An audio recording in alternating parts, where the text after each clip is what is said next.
Well, hello, hello, hello. Happy Easter, everyone. Thank you so much for joining me tonight. We're talking about the Jack and Lilly Sullivan case.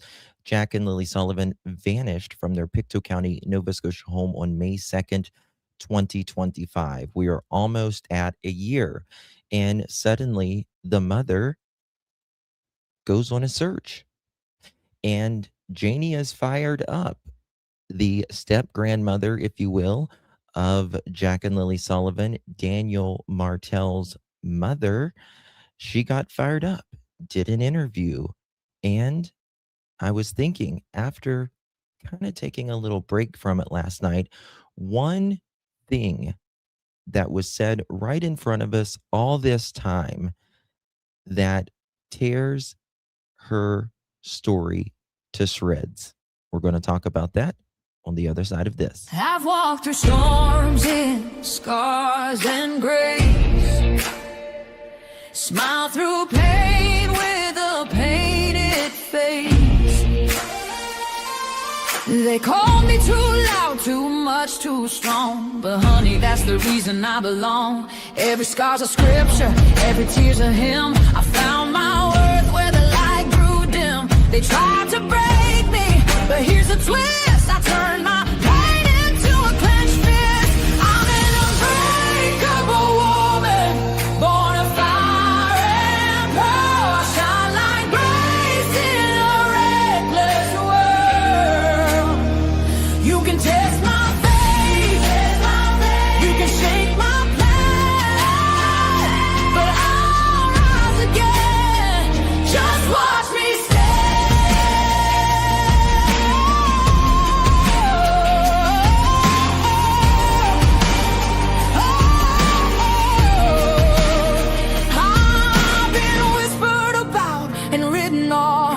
Judged by the gloss, not the cost. But God don't build weak hearts from gold. He made me fierce and he made me bold. I bend, I pray, I roar, I rise with mascara, tears and battle cries. Don't need your crown, I forge my own. From ashes, honey, I build my throne. I'm an unbreakable soul, dressed in truth and pearls. The fire don't scare me, it lights my world.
coming in clutch. Better tighten the pearls, dropping cold facts. Got the truth for the world. No smoke, no fluff, just the real that we trust. Hold on to your seat, cause I'm coming in clutch. Coming in clutch.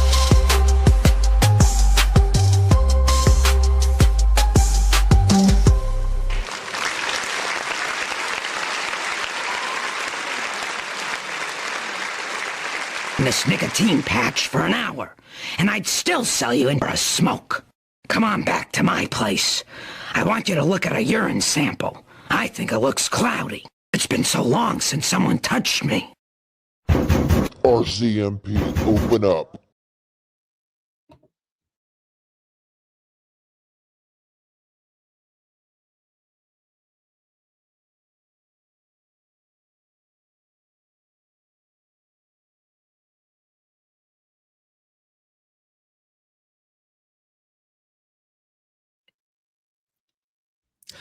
Well, hello, everyone. Thank you so much for joining me. Happy Easter to everyone.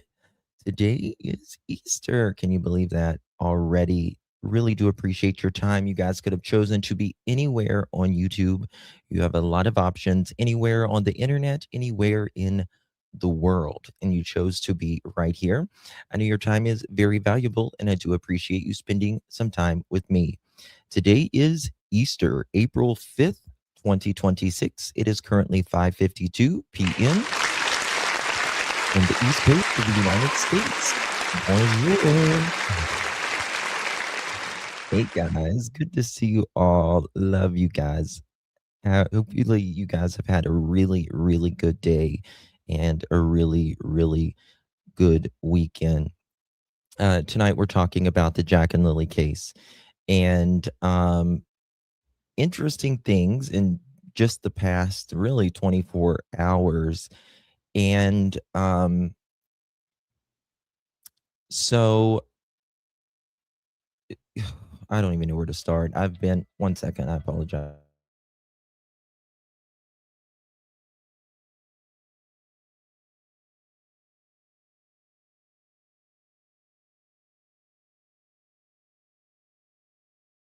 Okay, so sorry about that. All right. So, hey Holly, good to see you. Good to see you, honey. I was just thinking about you uh yesterday. Actually, I was going to text you. Um so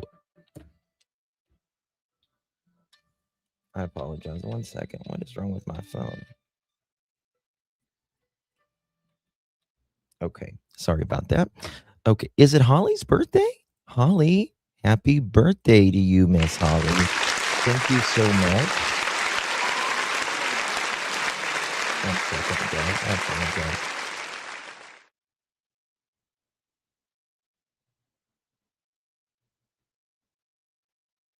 Okay.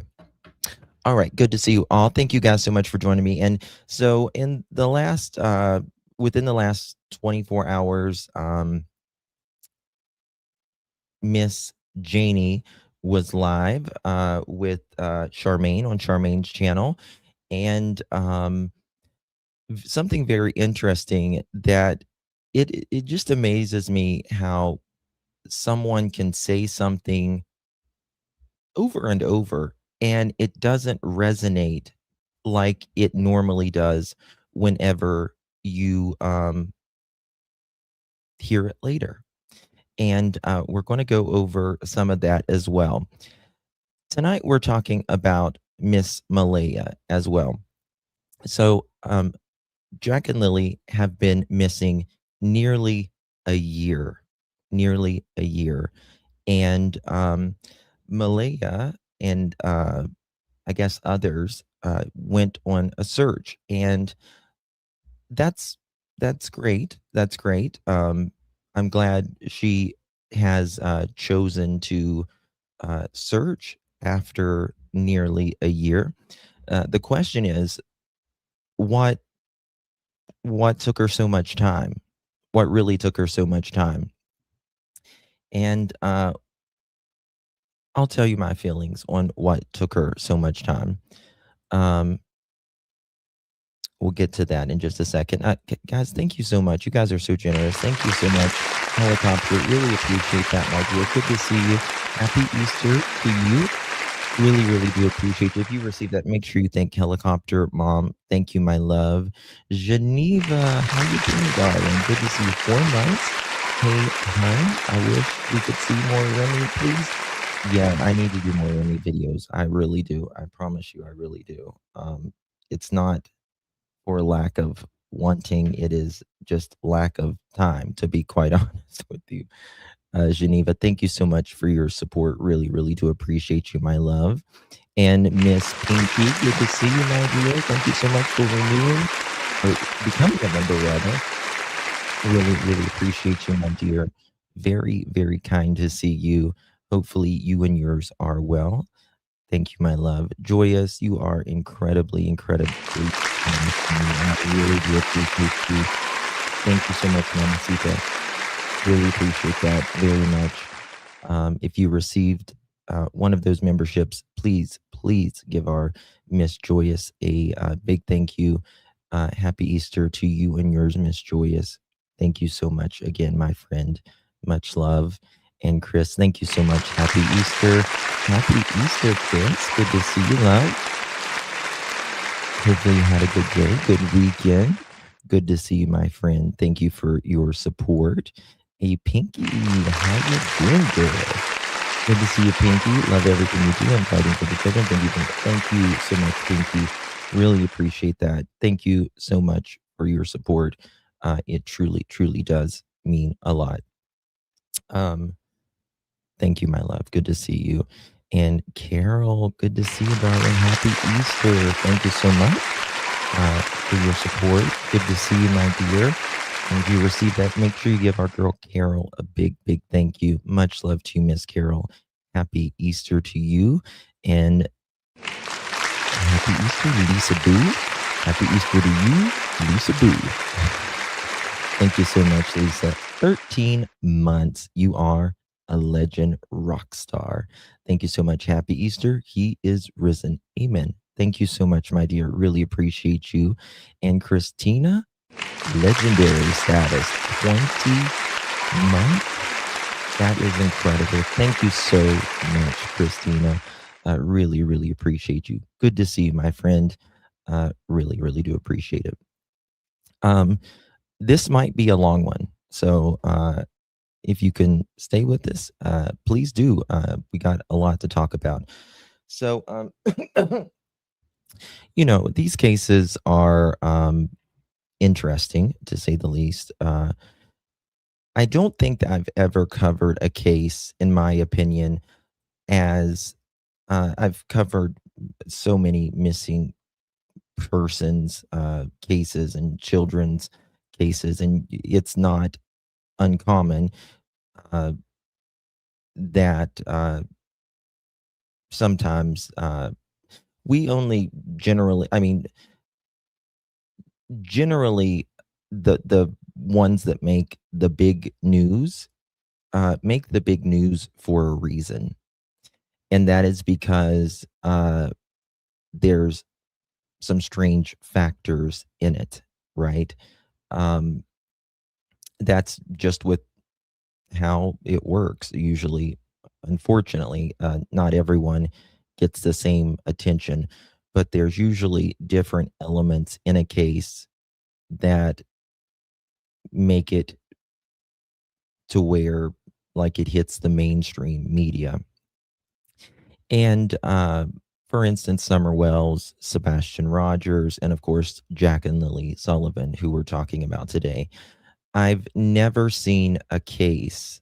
I've seen cases where parents don't look. I've never seen a case where parents don't look and there wasn't a lot of things going on in the home. And usually the only reason someone doesn't look is because they know exactly where they are. There is just no other reason not to look for your kids. There's none. Why would you not look for your kids? Um, you can say things like, you don't know what she's doing, or you don't know what, all of that. No, you do. You really do. You know what they're doing and they're not doing. You might not know absolutely everything, but you would be screaming from the rooftops if it were your kid or anyone you know. Let's be real. Let's be real, because it doesn't matter if you're shy or soft spoken or whatever. When that happens, those things are off. It's not about you. It's not about you any longer. And to fail Jack and Lilly, um, when you are the one that carried them, gave birth to them, and continually went back, what does it say? What does it say? So, Miss, we're going to go through some things. And this is the thing. You guys know I normally talk about Daniel because Daniel has the mouth. He's got the mouth that um, never stops until recently, because Daniel's the one that has spoken out. Now, you can do things in different ways. Um, in my opinion, Daniel spoke out to control the narrative, to think that he was going to control the lies. But you can also do that with not saying anything, right? You can't really use their words if they haven't said much. Now, we do have what Malaya said in her interview with some text messages, and more importantly, what she said to the RCMP, right? And that is what we do have. And many times it's not only what you say, it's your actions and your behavior. You do what is most important to you, right? Then your kids should be most important to you. And we don't see that uh, with Jack and Lilly. We don't see that. So, oh, thank you, Miss Linda. Thank you, darling. So, guys, before we get started, if you don't mind, please do me a favor, hit that thumbs up button. Greatly appreciate you all being here. Happy Easter to each of you. Also, if you would share this live out, Jack and Lily's case is not getting talked about like it was. And because it's been a year and there's not been a whole lot of movement. But we have to keep the gas on and no brakes. No brakes. We have to keep it out there. My God, it makes me. They were failed miserably the day that they moved in Lansdowne Station. And they are failed up until today, until they are found and justice is served. But let's not forget Miss Malaya, the one who birthed them and left and came back and left and came back and left and came back. And let's not forget about the same bullshit story that she and Daniel had that morning. Let's not forget that. If anyone thinks, in my opinion, that Miss Malaya doesn't know anything, then they should question the story that she stood up in front of God, television, and everyone and said the same thing as Daniel. And I want to show you something that Miss Janie talks about. And you remember how I said everything on Friday morning is bullshit? I'm going to show you something else that was so simple, so right in front of us. And it just shows that, in my opinion, Janie, you are in with them. Now, I understand Miss Junkyard Janie doesn't like Malaya, right? She doesn't really like much of anybody, it seems. But, oh well. That's not why anybody's here, right? And she said it in the interview that she did with the news, and she said it in the interview that she did last night. And again, it's just perplexing to me how Janie is still worried about how they are perceived, right? Not about Jack and Lilly. Because again, it's not always about your words.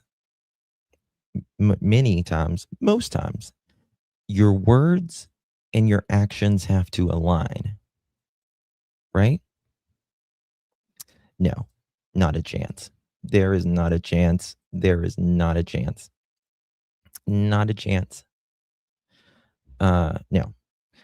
Wendy, 16 months, girlfriend. Good to see you. Happy Easter. How you doing, darling? Thank you so much for your support. Really, really do appreciate that. Miss Wendy, much love to you, my dear. Miss Dolores, happy Easter. Justin and Pearls, happy Easter, my dear. Really, really do appreciate you. Thank you. Thank you so very much. Really, really appreciate that.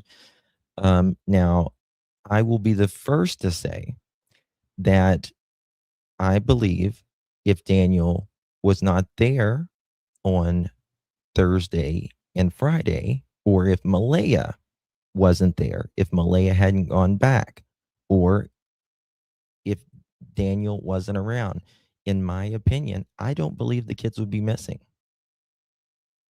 I don't. That's my opinion. But regardless, it takes two to tango, so to speak. And most stepdads are, if you will, they're not married, but they're the best, right? They step up whenever others don't. But the kind that are like Daniel, you know, the saying, blood is thicker than water. And if someone doesn't protect their kids, they won't protect anybody. They won't protect anybody. I think that JM thinks Jack and Lily are alive. I think they say that, and I have a very hard time with that. It does not make sense. It is usually not the truth. It's very interesting to me how the one thing that Janie, Daniel, and Malaya agree on is that they say Jack and Lily are still alive. I disagree. There's nothing more in the world I would hope that they would be right about. But no. Mm-mm. No. I don't believe the children were alive after midnight. I don't believe that. And neither really does the RCMP. Hope I'm wrong. Love to be wrong on that. God, would I love to be wrong on that. Wendy, thank you so much, honey. Really appreciate that. Very kind of you. Thank you so much, Miss Wendy. Thank you so much, honey. Thank you so much, my love. If you received one of those pearl necklaces, make sure you give our girl Wendy a big, big thank you. Thank you so much, Miss Wendy, and happy Easter to you, my dear. Janie finally said that the stupid thing that someone did was M calling 911. Yeah, we're going to go over some of it. And just don't forget that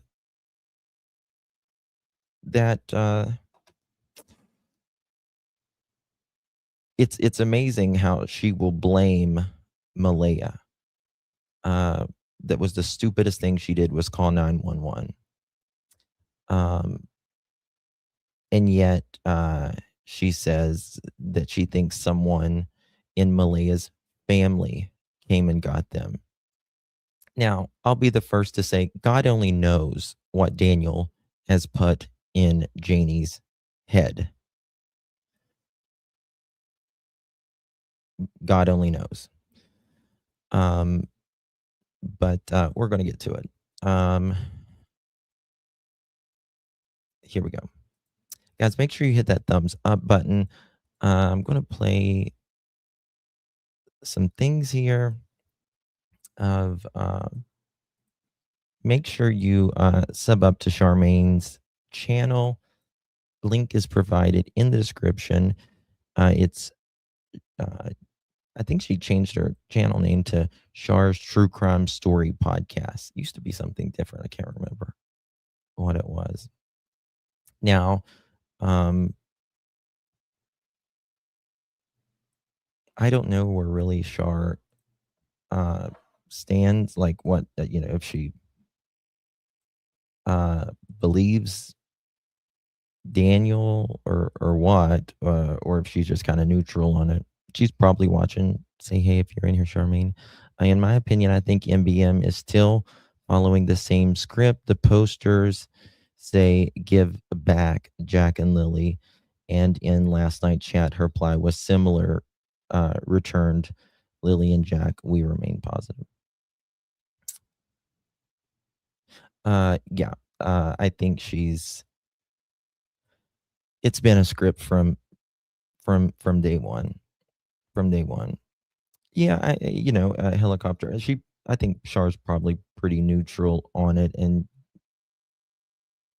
she's, probably is just not very, judgmental with, when speaking to Daniel or Malaya or whatnot, whoever, Janie, I mean.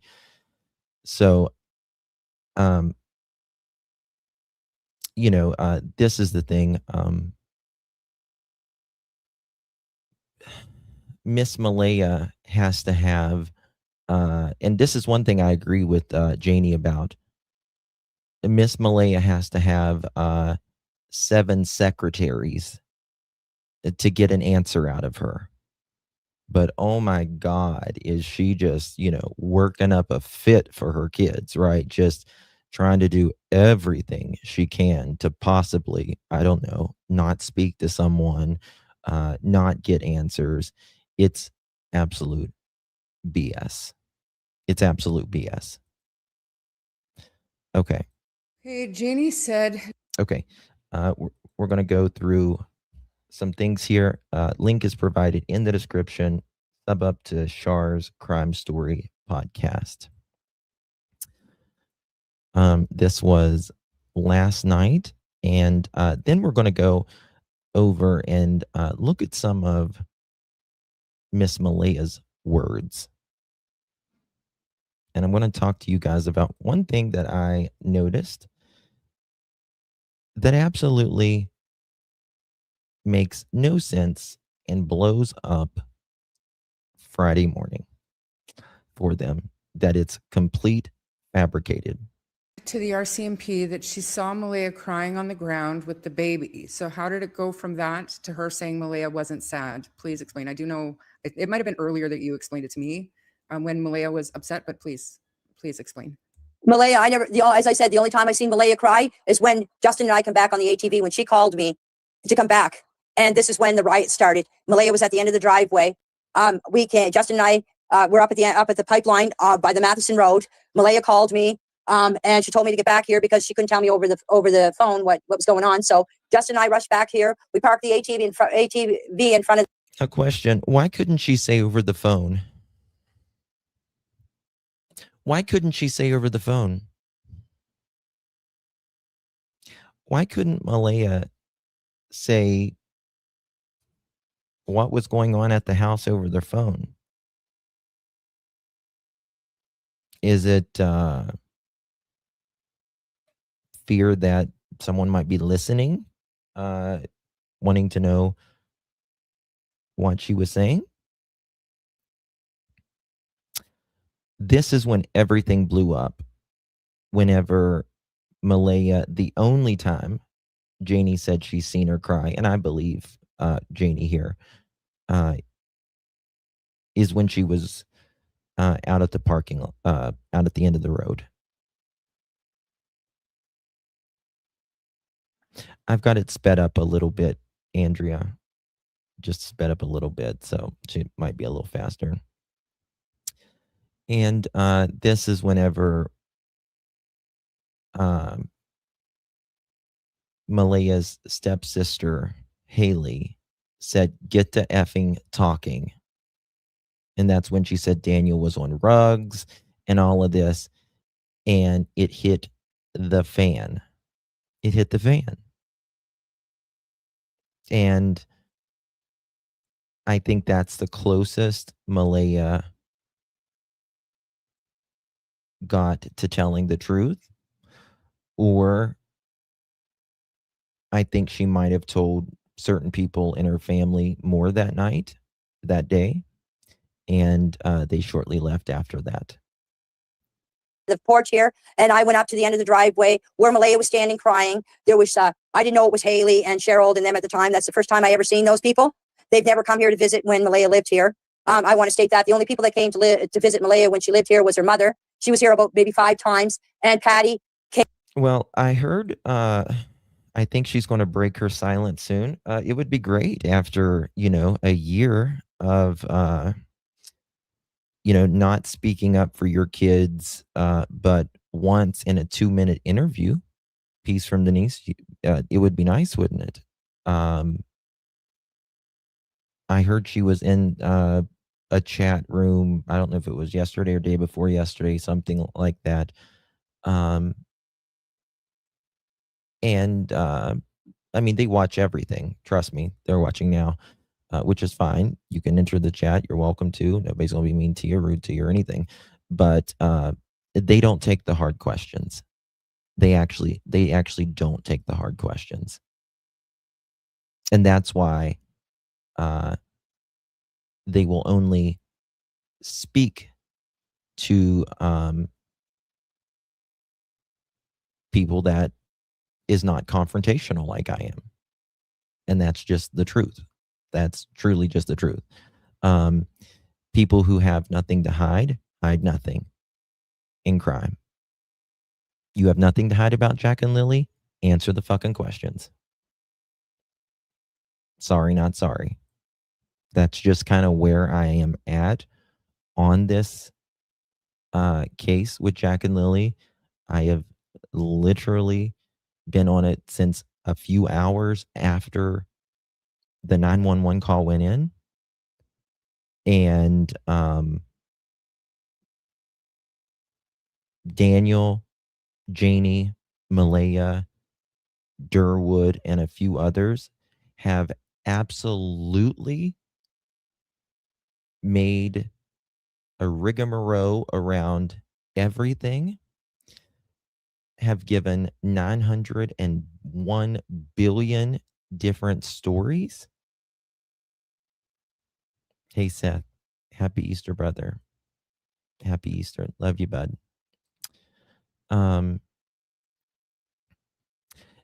Yeah, Robin, and that's the thing, right? Like, if she had nothing to hide, I'd say ask the question, right? Answer the question. Ask the question. Answer the question. Can't do that. Thank you, Jennifer. Good to see you, honey. Thank you so much. Appreciate you. Much love to you, my dear. Thank you, Lord. The cross. Please bring Jack and Lily home and people responsible held accountable. Yes, thank you. Thank you. Thank you. Thank you so much, my dear. Really, really do appreciate that. Thank you, love. Amen. And people, it's amazing. Just people will get very manipulated, because I've done entire shows about this.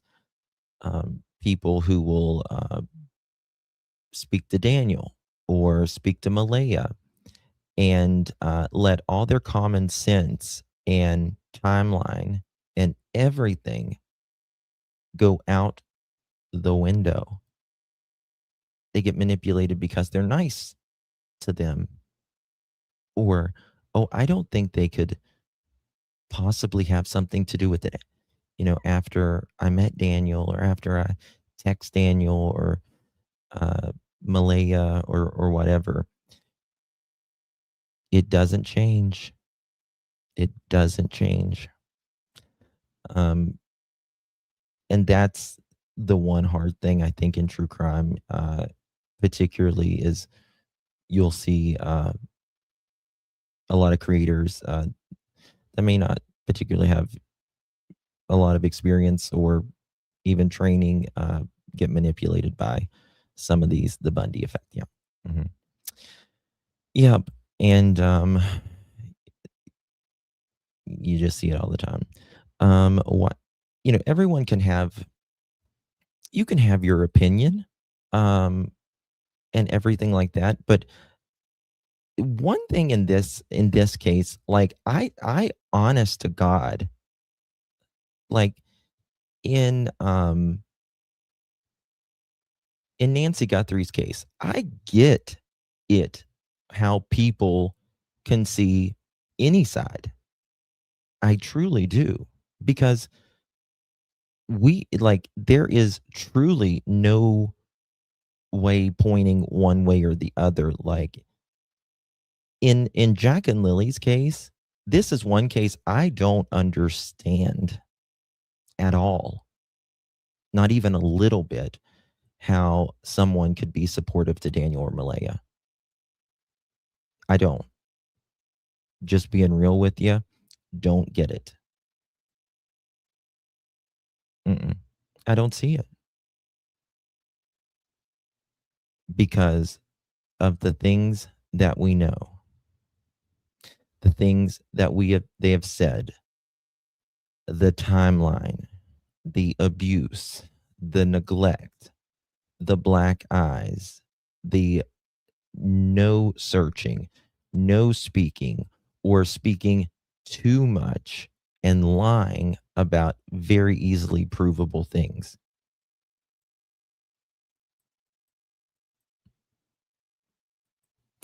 I don't get it. I really don't. Came here for every birthday, and she came every once in a while to visit Malaya. Patty is elderly, so Hayden started driving Patty here for birthdays and stuff like that. So that's when I got to meet Hayden. I never met Haley, and I never met Cheryl, and I never met the other girl. Is it Shelby? I never met her until that day when I found out who they were. Malaya was crying at the end of the driveway. I went over and I put my arms around her, and the first thing that I thought of was, they found the kid's dead, deceased or dead. I think I said dead. And she said no. And then Haley started in on shooting off about, it was Daniel. Daniel killed those kids. Daniel did this to those kids. We got into a confrontation. Yep. And that's what I mean by when Haley said, get to fucking talking, Malaya. I have said this, play, rewind, go back almost a year. You'll see it. I have said that I believe that Malaya's family, you don't just start blaming someone for unaliving 2 missing kids without something. It doesn't happen. They just got there and started searching, right? Now, why would the family, one side of the family, start blaming? I don't think, in my opinion, I don't think Malaya came out and said, like, but I do believe she might have said it to maybe her mom or something. Um, but I believe Malaya told a lot more, and that they knew how Daniel is, and she gave him enough. She gave him enough. Right? Right, Nikki. Right. Yes. Hey, Leslie. Happy Easter, baby.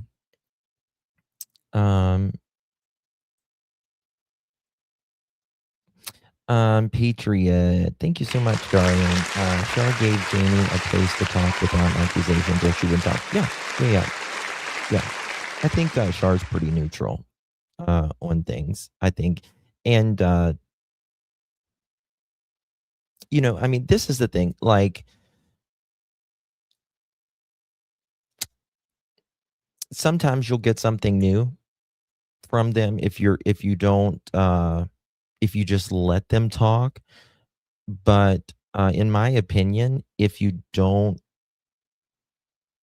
press back, especially on the hard things, then is it always worth it? Is it always worth it? Or are they just repeating a script? You know what I mean?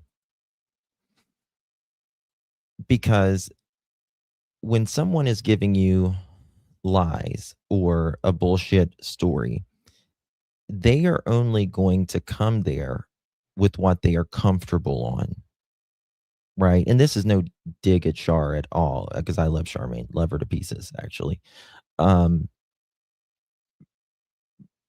So I think you gotta, and this is the thing, if they're not willing to truly accept the pushback because they have nothing to hide,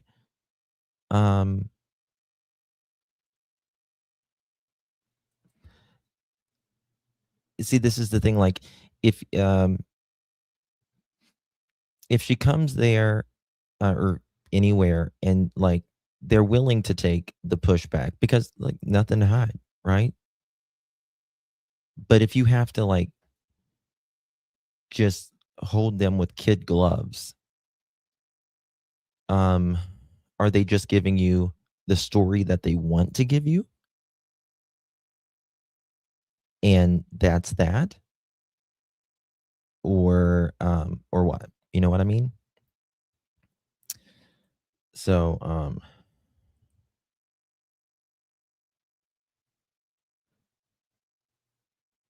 I think the problem is Justin DV is a big part of it, and break. Well, it sure, sure, and this is the thing. I've always said that I have some sympathy for Malaya in that aspect. But this is the thing. Malaya had a billion times more resources than most women, or most men, or most anybody. She could have went back at any time. She didn't have to go back at Easter. It's very interesting how the kids are gone just a couple days after she gets back from Easter, and how Daniel had until the 31st to get the things fixed with his check or for Maleha's money or whatever. I think she went back to see if Daniel would get so she could get her check straight, to be honest with you. And very interesting how the kids go missing right after she's getting ready to leave Daniel, which, by the way, is the most dangerous time in any sort of DV. DV is just not just a woman and a man, by the way. It's any type of violence within the home.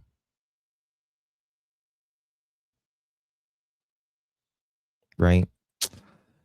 And so I think there was multiple factors. And everyone that I have spoke to, exes, people that know Daniel, all of that, they all privately tell me that they believe Daniel snapped that night. I believe it too. Right? Oh, thank you, helicopter. Thank you, darling. Appreciate you. Thank you so much. We received that. Really, really do appreciate that, my dear. Thank you. If you received that, make sure you think of the helicopter. 100%. It took me 20 years, and I protected my sons from the abuse, and they are now. God bless you guys. God bless you. It was so hard, but I did it for me and for them. Yeah. Yeah. Yeah. That's I am baffled to why people are turning on Belinda. My heart breaks for her. Why are people turning on Belinda? Why? She's the only one that's been there consistently since day one.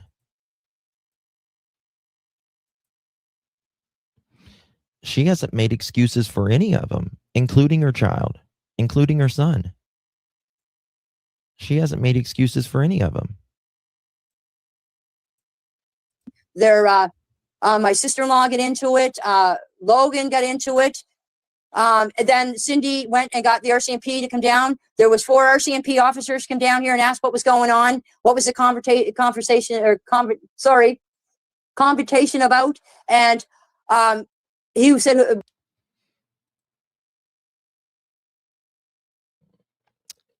it's no excuse. No excuse. You know who was really abused? Let's talk about who was really abused. Jack and Lilly. That's who was really abused. You know, those were the two that couldn't get out. Those were the two that didn't have a car. Those were the two that just couldn't walk the fuck away like adults can.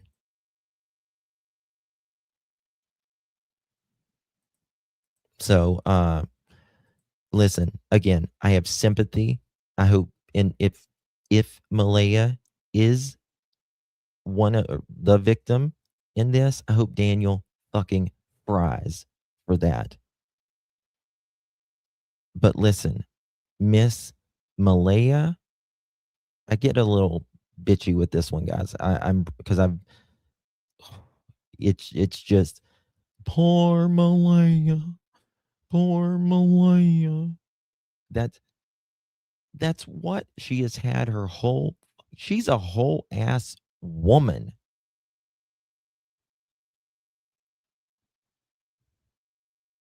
You are fucking kidding me. Justin, Belinda is not allowed to search with PBMH. Cheryl said she planted the blanket Matt insured. If that is true, you're smoking meth too, Cheryl. If that is true. I've not seen that, so I'm not going to completely judge you on that because people say things in chat all the time. But if that is true, You're a lunatic. One of them said who was involved in it. Officer Mason took Malaya down the drive down towards the trailer. Another officer was there.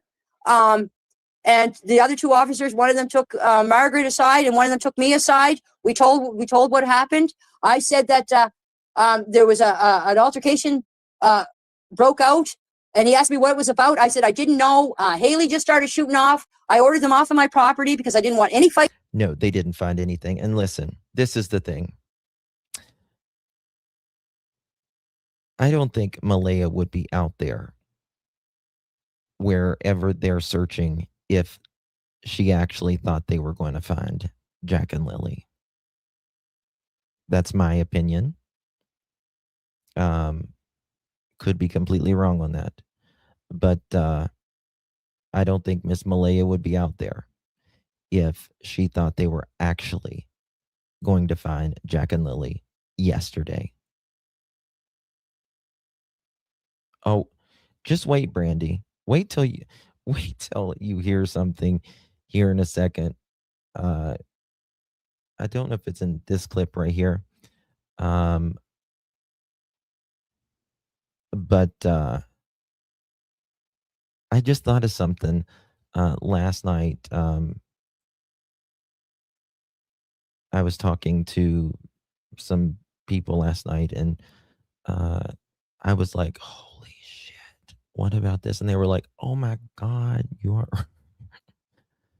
Belinda has posted about not searching with PBMH due to her going for guardianship. Okay, thank you, Jacqueline. I would get that. I would understand that. Absolutely. Absolutely, I would get that. It wasn't the time or the place. And he said, okay. And we just started talking. He asked me questions like, what was it about? I said, I didn't know what was said. And I just said, like, this is about Jack and Lilly. I don't care what else is going on, where I want to find Jack and Lilly. And I ordered them off. Now, Cheryl said that I went after her, which is not true. I didn't go after anybody. I told them to get off my property. One of them started to come back on again. I told the officer I want her off my property. After that, everybody left. Everybody cleared out. There wasn't a soul here. Even all the officers left. Everybody left. The only ones that were here was me, Daniel, Justin, Logan, and my brother. We're left on the property. Everybody else cleared out. Corey, Cindy sent Corey back to get Patty. Patty did not want to leave here. She wanted to stay the night. She wanted to be here when Jack and Lilly were found. Corey came and took her out of here, and that was it. What was his name? Jack and Lilly, if they were out there and they were out walking, like the 20 minutes that you guys say, which is what we're going to get to, where I'm going to be like a big boom. You'll see in a minute. They would have been found maximum in an hour. Those kids would have been found. There's just no way in hell that those kids would have went far. Cody took her out of here. I'm sorry. I've never met these people. I don't know who they are or who's with who. It's so confusing. Haley's Malaya's half brother. Haley's half brother or half sister. They're not related at all, but they're all intermingling somehow. I don't know. I really, to tell you the truth, I really don't care who's related to who. That's right, April. Fair. Me too. I think we've answered the first part of this about dating Durwood. That is false. It's never happened. And then, Janie, do you know if Malaya was using drugs while she lived on the property? I'm going to answer that question. And I've asked the investigators the same question. To tell you the truth, as my age, I haven't been around drugs. I don't know nothing about drugs. I may be stupid. There may be a lot of people out there like me. I don't know who does drugs and who doesn't drugs. The fuck, Janie. Sorry, Joyous. The hell. The absolute hell. You don't. You know about that, Janie. And personally, it's none of my business. The hell it's not your business. And the absolute hell it's not your business. This is your property. And these are children on your property. You was in and out of that house all the damn time. You don't tell me you don't know that your son is smoking crystal rocks. Bullshit. Absolute bullshit. It is your business. If there is that kind of stuff around children with black eyes, missing 40 some days of school, Daniel and Malaya fighting like cats and dogs. And trust me, Janie, I know you're in that house, in and out of that house all day. I know that. Okay.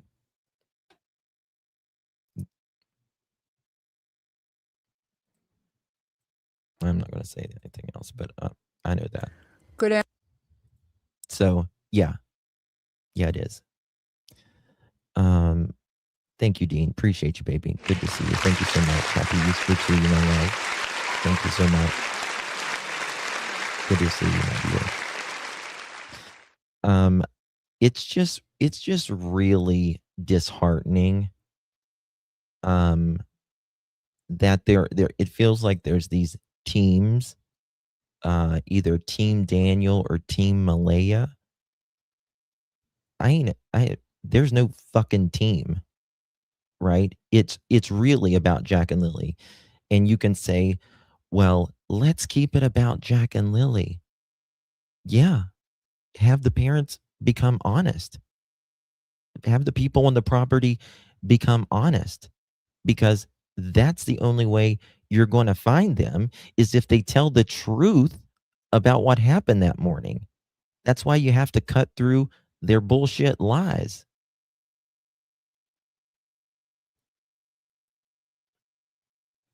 You can talk about Jack and Lilly till the cows come home. Talk about them. You can put billboards up, all of that. It's not going to do any good until you cut through their lies. And why anyone is lying on a 4 and a 6-year-old, God have mercy upon your soul. And I truly mean that. God have mercy upon your soul for ever neglecting, abusing, helping out anyone that has ever hurt a child in any way, shape, or form, and continues to perpetuate their bullshit lies and baby them like they're the baby when the victim is the 4 and the 6-year-old. Answer, because same. Like, I saw cocaine in real life for the first time in my life like 3 years ago. I didn't do it, but I saw it. I'd never in my entire life even laid eyes on this stuff. Janie, why did Daniel tell the reporters that he's 100% sure that the kids are not in the woods? Well, okay. What did they have here? They had hundreds of searchers. They had helicopters. They had drones. They had dogs here. And they never found nothing. They're not here. They could, I mean, technically Jack and Lilly could be 200 feet from the house still. They're likely not. I agree with that. It's been searched time and time again. However, there was a case here. A person like had an illness or something, like something wrong with their head. And she was 300 feet from her home. She was missing 20 years. 20 years. And they found her. Looked up, they did searches for 20 years and overlooked her. It happens. I don't think that is the case in this case, but it can happen. It absolutely can happen. Jack and Lilly are somewhere. And they are in the wilderness somewhere. And this is another thing, Malaya. You're saying that you think the kids are alive. You're saying that, and I hope you're right. But if you think the kids are alive, why are you digging around in the woods now? Why are you going out there in the woods now? If you actually thought that, is that the case? Why did it take you a year? They're not dead on this property. Those kids, I keep repeating it. And as I said, I'll take it to the day I die. Those kids are alive. Right. And I remember asking Daniel right after he did that That's what interview, I'm like, saying, why did you Denise. say That's exactly what that I'm you were saying. 100% sure that the HRD dogs would not find the kids? And Daniel was very emphatic when he told me, because the kids are alive. Hey, green eyes. That is his answer. And I believe that that's the message that he wanted me to put out there at that time, that he believes the children are alive. Just wait at that Okay. point. Well, if They the said- RCMP and the investigators gave up on the search looking for them, they must be still alive, don't you think? No. I don't think that, Janie. And who the fuck said the investigators gave up? You have no idea what the investigators are doing. Remember, you say in this interview that they're not speaking to you guys now. Wonder why. That's when I would be uncomfortable if I were them, in my opinion, if they weren't really speaking to me anymore. Because when the RCMP gets quiet, not good. Not good, usually. I don't know what to think about the investigation, just because there's no public, with all of the bullshit going on online and the stuff that I know that they're aware of, for them not to come out and speak to any of it, just if it were me and my family, I would be upset with the investigators at this point because of the damage being done. So I don't know what to think about the investigation, but I don't blame you for. Yeah, I respectfully disagree with Charmaine there. I think the only people, and well, I don't necessarily disagree, because I think there are people, but I think the main people who has caused the most damage is the people that abused Jack and Lilly, that has lied on a 4 and a 6-year-old. However, there's others out there that have, stuck their nose really deep in this case and made up a bunch of BS as well. And I think that does real harm. Feeling the way you do, for sure. We're always going to be, I don't care what anybody says. Daniel's always going to be a part of Jack and Lily's life, no matter what anybody says. Belinda, you could say Daniel will never be a part of Jack and Lily's life. Cindy can say that Daniel will never be a part of Jack and Lily's life. He won't. And just think about this, Janie. Your grandchildren told the RCMP, CPS as well, and this is coming from Daniel, that he was mean to Jack and Lilly. Even Malaya said Daniel picked on Jack particularly. Right? And they're not his kids. That as well. And also, in my opinion, if Jack and Lilly were found today alive and safe, I don't think they would be going to either of you, Malaya or Daniel. But what they don't understand is Meadow's part of Jack and Lilly. Meadow will always be a part of Jack and Lilly. And there's Meadow will always be a part of Jack and Lilly. Yeah, that's on Malaya's part, though. It has nothing to do with Daniel. I mean, yeah, Daniel's the bio father of Meadow, but blood does not make you a dad or a mom. has nothing to do with, I mean, you, DNA wise, yeah. You can be a sperm donor, an egg donor, or whatever, but what makes you a mom or a dad is caring for those kids, protecting those kids, giving those kids love, not a crack-filled, rat-sustained environment that you say you know nothing about. No way, when those kids are found, that we are going to stop Meadow from seeing Jack and Lily. She has every right to see her half brother and sister. That ATV hasn't been on this property in 5 years. Yeah, I remember hearing that. Until that day Jack and Lily went missing. And why it was so. You can hear Daniel's tablet or phone in the background. It's a like a little, it sounds like it's echoing. It's you know how it's a little delayed. Daniel's got to be there with the stick up his ass. Listen. Clean that day is it was raining here, people. Really? That's why it was, that ATV was, let's see here.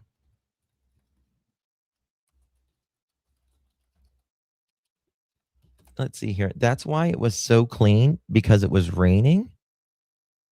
Interesting. Interesting, because if you look here,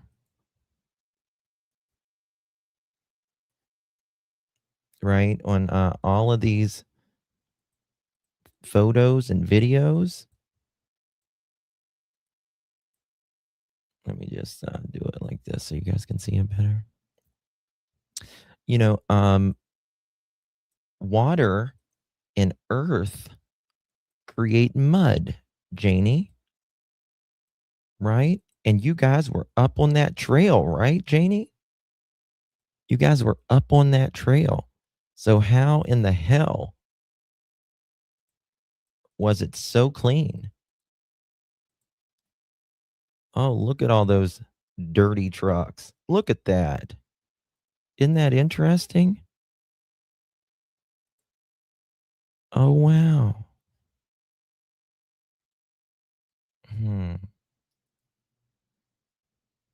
Yeah, my ass, Janie. My ass. So full of shit. And I'm going to show you that you're full of shit here in just a minute. What size of pool, please? And why not put it in the fenced area and that tree where the pool would go? It looks like it's, I don't understand this question, Lynn. I'm sorry. Oh, I understand it. I can answer that question. The reason I wanted to put the pool where in front of my RV is the fenced area where the grass is was for Jack and Lily. And I did not want to put a pool in a fenced yard with 2 kids. So I wanted to put it in front of my RV, and there's going to be a fence put up around.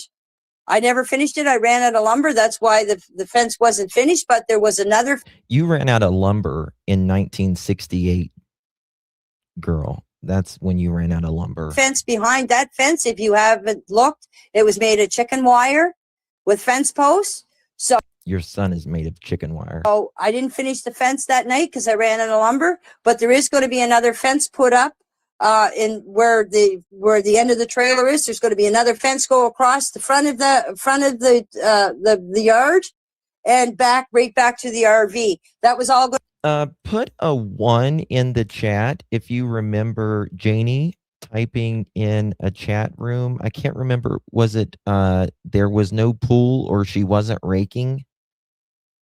I can't remember. Or maybe it was both. Put a 1 in the chat if you remember that.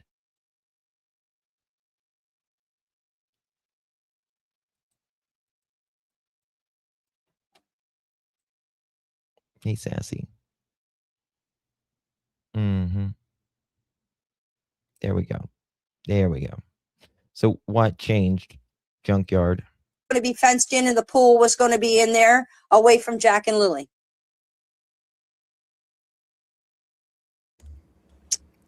Jack. When we used to go for walks, Daniel and I and my other two grandchildren and Jack and Lily, I would have to carry Jack through the woods because he couldn't make it over the brush or the undergrowth or everything. I would end up carrying Jack. Listen. So no, they wouldn't go in the woods. But they wouldn't go in the woods. Okay. As I said, when she told me that, the first thing you think of is maybe they went up to their cabins and maybe followed the road. We're getting close. Not go through the woods. But Daniel was up there just after they noticed the kids were missing. Listen. He went up the road with the vehicle.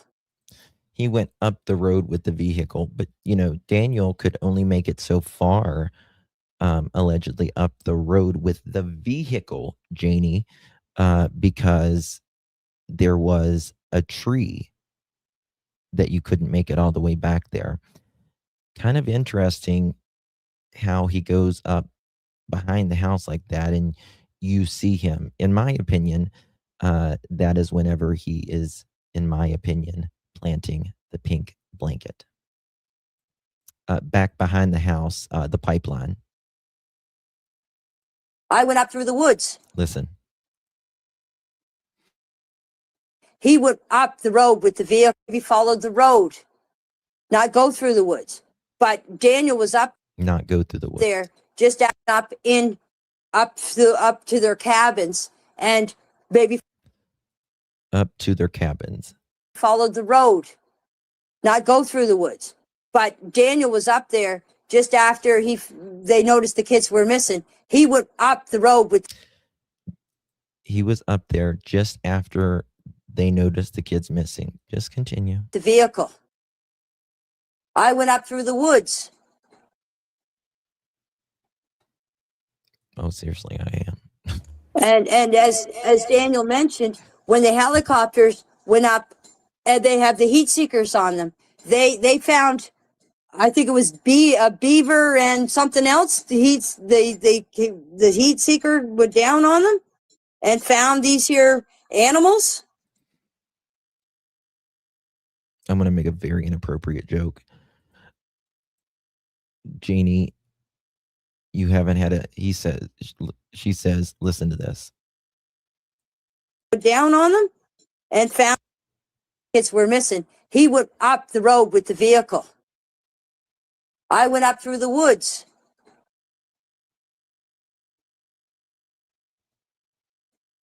And as Daniel mentioned, when the helicopters went up and they have the heat seekers on them, they found, I think it was a beaver and something else. The heat seeker went down on them.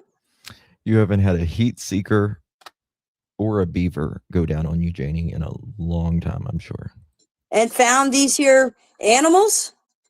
I don't know much about it. I like, there's so much going around, like so many hearsayings here. They like even the people that were out searched these areas where these here where they hit hot spots. So if a helicopter with a heat sensor can pick up animals, they should have been able to pick up the kids. I agree with you on that. I do agree with her on that. They absolutely should have been able to pick up the kids. It is so sensitive that they can find, I mean, you can literally see a field mouse in a field moving. I'm just so sick of the buffoonery, to be honest with you. You know what I mean? Like Daniel or Malaya both need to tell the damn truth. And I'm not here to stroke either one of their egos. You know what I mean? I'm just tired of it. Like, let's talk about bringing Jack and Lily home. Why don't you tell the truth? All the buffoonery. It's crazy. Thank you, Helicopter Mama. Thank you, baby. Appreciate you. Anytime, baby. Thank you so much, love you. If you receive that, make sure You, I think, are dear helicopter mama. Appreciate you. Seriously, tell the freaking truth already. I'm not here with, you know, believing Daniel or Malaya, either one of them, because they are both equally in their own rights lying, self-protecting SOBs.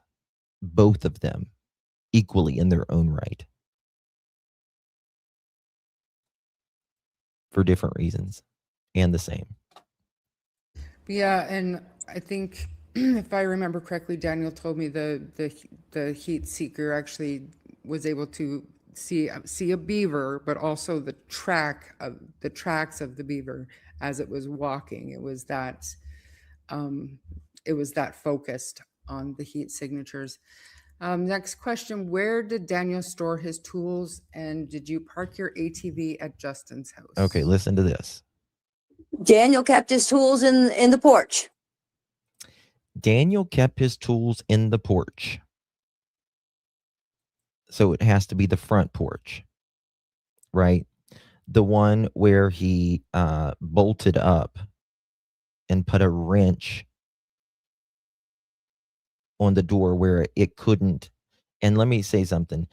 That door wasn't shut every night. That thing was permanently shut. That thing was permanently shut. And Daniel broke the damn thing whenever before the RCMP came. No, I did not keep the ATV at Justin's house. The ATV was somewhere else, not very far from here. I might have double recorded this. I'm not going to say where. Maybe That's just fair. a short clip. Give me a second. Kids are still alive, and I'll say that to the day I die, or until they're found. Have you ever seen a black eye on Lily or Jack? No, I have not. And if they did get black eyes, it was from each other, because I'll tell you something. You are full of shit, Janie, and this is why I hope God has mercy upon y'all's souls. I'm telling you, because you are lying on a 4 and a 6-year-old who was abused and neglected. You couldn't have missed those kids having black eyes. The school didn't, and they missed 40 some days of school. But that's right, you didn't keep pictures of them, right? Because you've seen them all the time. Bet you got pictures of your other grandbabies. You couldn't have missed it.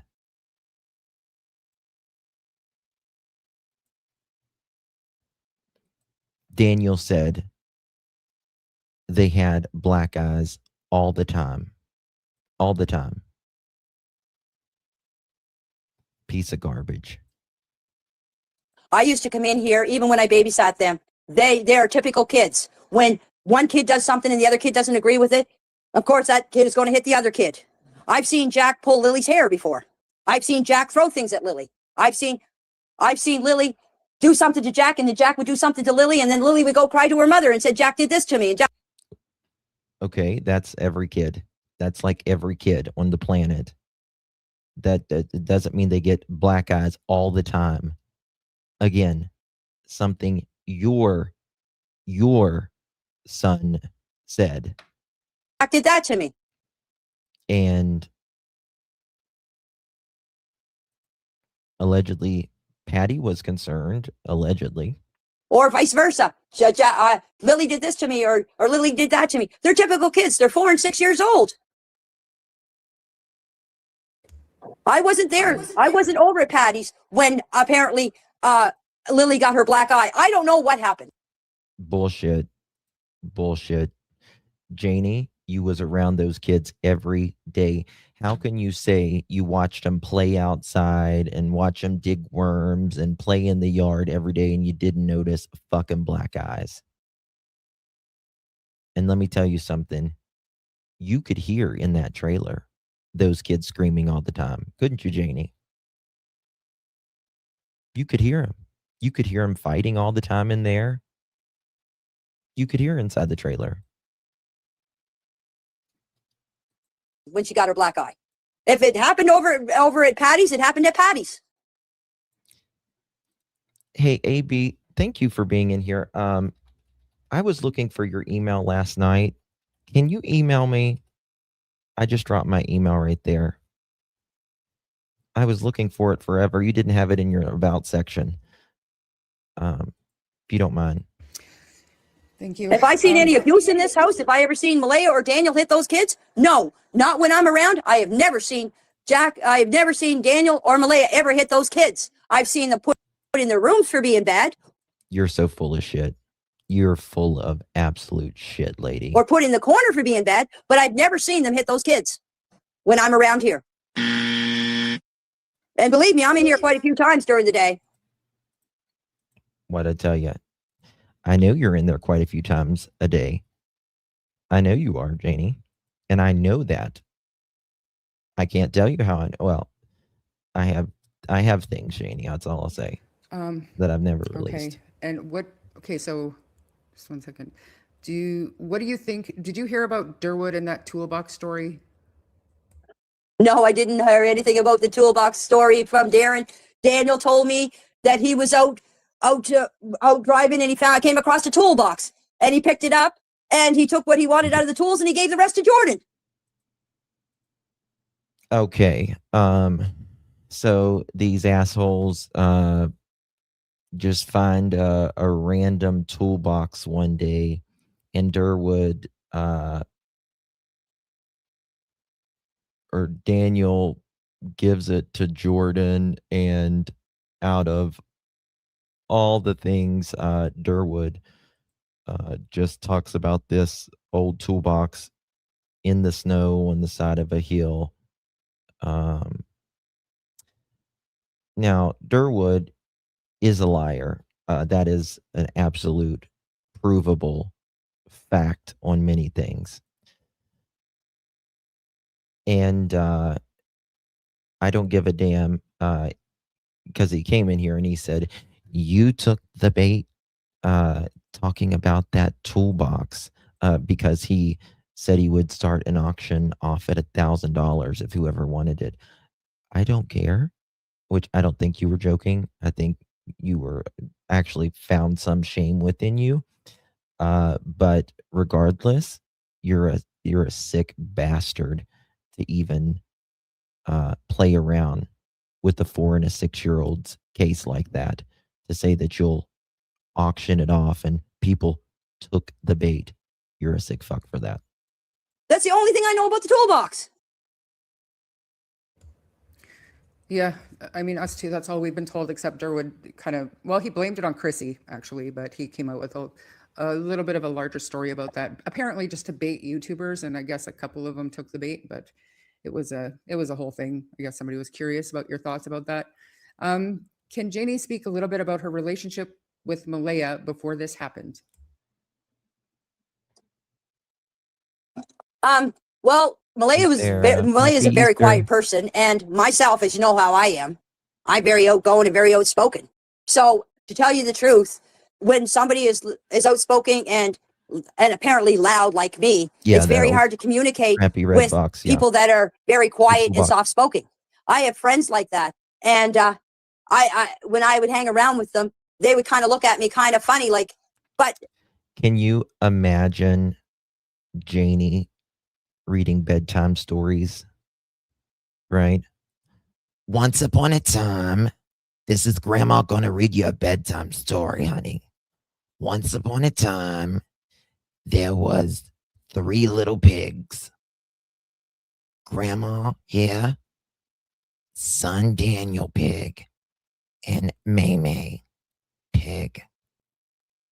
Oink, oink, mother chickens. That's the way I am, and that's the way Malaya was. But I'll tell you something right now. Anita said that I didn't like Malaya because she was half native. I never, ever said that about Malaya. Never. You know, such a calming voice. She needs to do ASMR. ASMR. Such a calming. Good God, she's always like, I've never done another thing. Malaya became part of this family, and I accept her as part of this family. But what I thought of Malaya has nothing to do with Jack and Lilly. That's right.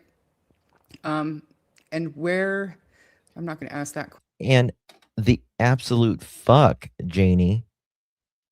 The absolute hell, Janie. You are saying Malaya took the kids out, or Malaya's family took the kids. What are you talking about? For Daniel, like you guys are asking questions for Daniel, and Daniel is not part of this live stream. Maybe in the future, but not today. Where was Janie when her brother called her at 10? You know, I don't really know who this Anita person is. I really don't know a lot about this Anita person that people are talking about. Probably might be a good thing. I don't know. 19 a.m. I was out in the yard when he called. Listen, here we go. I'm gonna bust her. And your phone was I inside think the that- RV? Or? Listen to this. Just wait. Here we go. I thought of something, guys, and it's just another thing that's going to show you that Friday was a lie. Friday morning. And where, I'm not going to ask that question. That's for Daniel. Like you guys are asking questions for Daniel, and Daniel is not part of this live stream. Maybe in the future, but not today. Where was Janie when her brother called her at 10:19 a.m.? One up here. It's on. I was out in the yard when he called. At 10:19 when you're okay. No, AB. No. 10:19 when her brother called. Yeah, okay.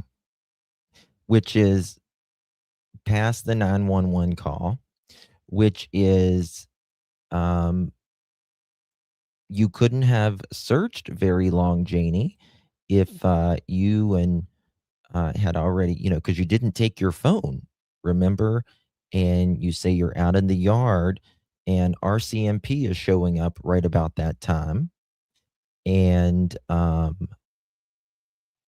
Daniel says he's pulling down next to the pond, and he says, which they couldn't see him from there because he says he couldn't pull up to the yard because it was filled with RCMP. And he says, as soon as I jump out of the car, they have their eyes on me, which is total bullshit. They couldn't see him from the pond down there parked.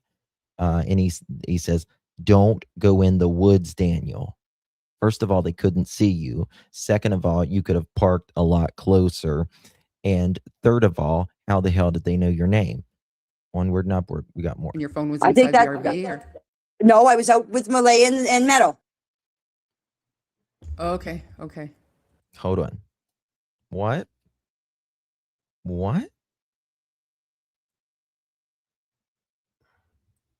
Accept her as part of this family. But what I thought of Malaya has nothing. Hold on.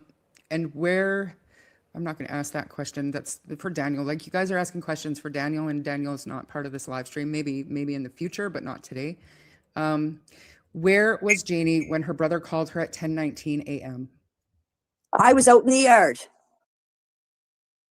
when he called. And your phone was I inside think the that- RV? Or? No, I was out with Malaya and Meadow. What did she say right there? 10:19 a.m. I was out in the yard when he called. And your phone was I think inside the that RV? Or? no, I was out with Malaya and Meadow. Okay. So, Janie, so you're saying from that little bit of time from you guys were out there searching all that, so Malaya, Daniel goes up the hill, goes to the cabins, comes back down, he says, and gets his, this is, shows you that it's just all bullshit. And I'm going to show you something here in a minute that's really bullshit. He comes down, gets his, gets the keys on the side of the dresser or whatever, and says, because there's two sets of keys, right? And he says he leaves his phone there, and then he jumps in his car and he searches every cabin or every dirt road, all of this stuff. Goes down. He goes down Lansdowne Station first, or not Lansdowne. Toward his, what's the fucking road? I can't think of it right now. Where the pink blanket is. Turns around and goes up the other way. And then he sees you out behind the house there, right? And Malaya calls at 10 o'clock. 10:01. 10:01. And this is right when you're coming out of the camper the first time. Coming out, right? You haven't started looking yet. And that's when you go back inside, get on your clothes, and then you go behind the house and say you're going to look in that area. So maximum, Janie, maximum, you could have, let's see here. Let's say it's 10:01 when she's on the phone with 911.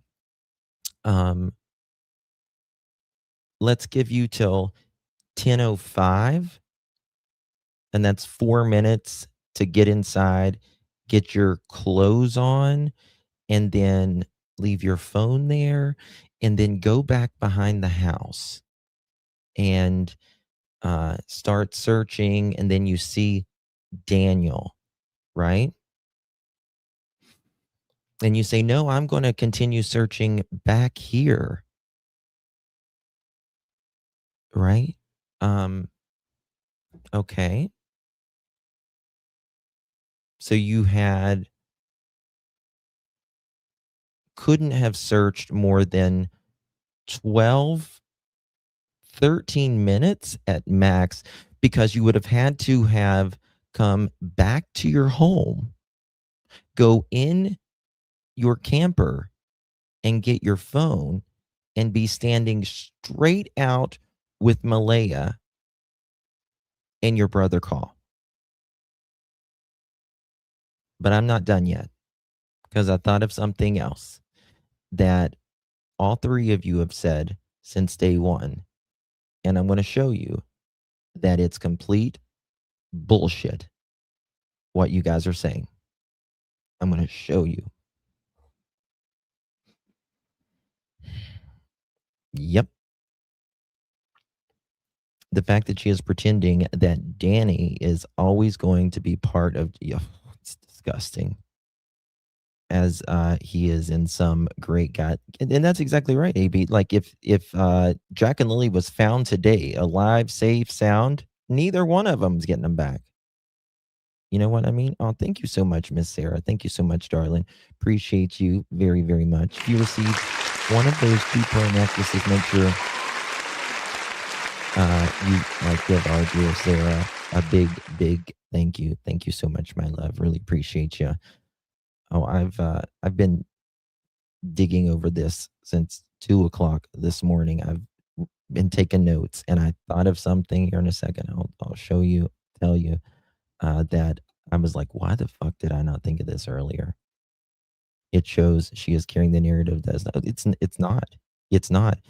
Hey, house music. Good to see you, honey. Good to see you.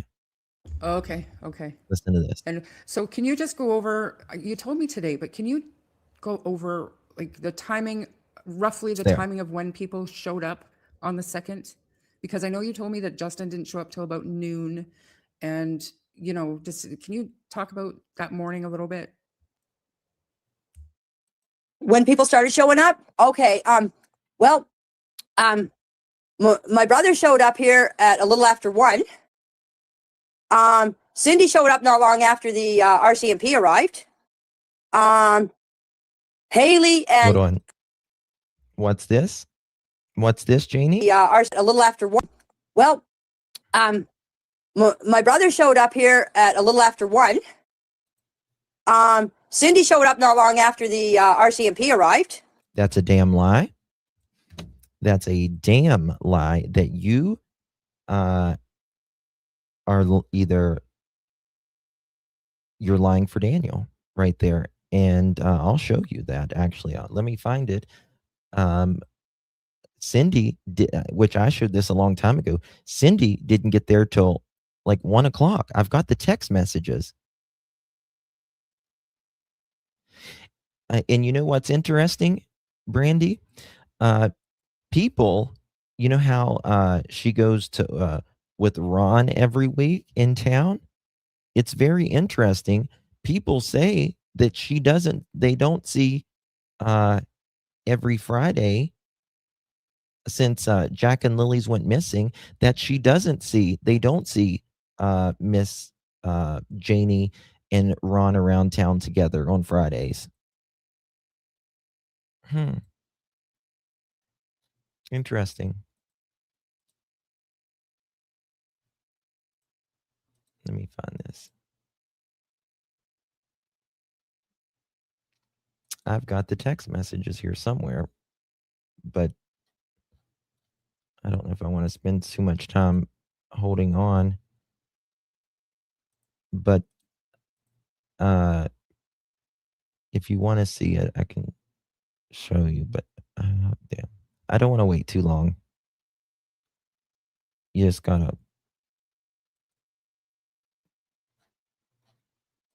I can pull up in a little bit, I promise. But you've seen it. If you guys follow Jack and Lily, I've shown it here before. Old Garden Gal, thank you so much, my dear. Really appreciate you. I'll post it. Thank you so much, Old Garden Gal. Appreciate you very much. I love the garden myself. I love plants. I thought about doing a plant channel, actually. Thank you so much, my love. Appreciate you very much. They don't go out on Fridays because YouTubers talk smack, she claimed. Yeah, right. Yeah. Like, there's like not a lot of YouTubers in Pictou County. Just not. You're lying. Haley and Hayden and Shelby showed up a little after 1 because they got here roughly around when Logan got here. Logan just got here before her father did. Who else am I missing? I know I introduced somebody. I can't be 100% sure. There was so many people here, but I know I introduced somebody to Maleha's mother, but I can't remember who it was because people were coming and going here, and my neighbors were down. People I'd never even seen were coming and saying hi to me, and I don't even know who they were. But the main ones were my brother, and my other brother showed up. He showed up. He showed up after my brother Ron did. My other brother. Then there was 2 of my other brothers that showed up later on. Mostly my family was here. They showed up roughly around the same time, but they were out searching before they came here. So they were out once they found out Jack and Lily were missing. They went searching for them, and then when they called the search off, they all came back here. So I don't know what time some of my other brothers, they were out searching before they came here. So they were all back here when the search was called off. To me, that's a little weird. They were out searching before they came here. Isn't that like the first place you're going to go is the house? And start, like, go to the house and then say and talk to the family and say, where should I search?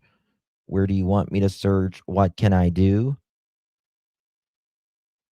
They just go searching in random spots before they even come back to the house. Hey, Shannon. Happy Easter, darling. And well, that's the thing. And that's the next thing, Texas, who called the search off. They didn't. Friday, they search all Friday. They search into Friday night. They search into Saturday morning, all morning, like after midnight. And they search into Sunday. What the hell is she talking about? Am I missing something? Am I not understanding that right?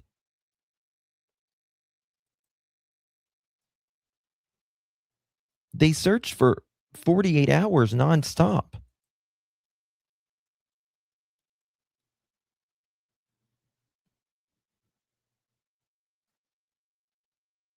What? Am I misunderstanding something? Right, Greener. What am I doing? Did the other thing not load?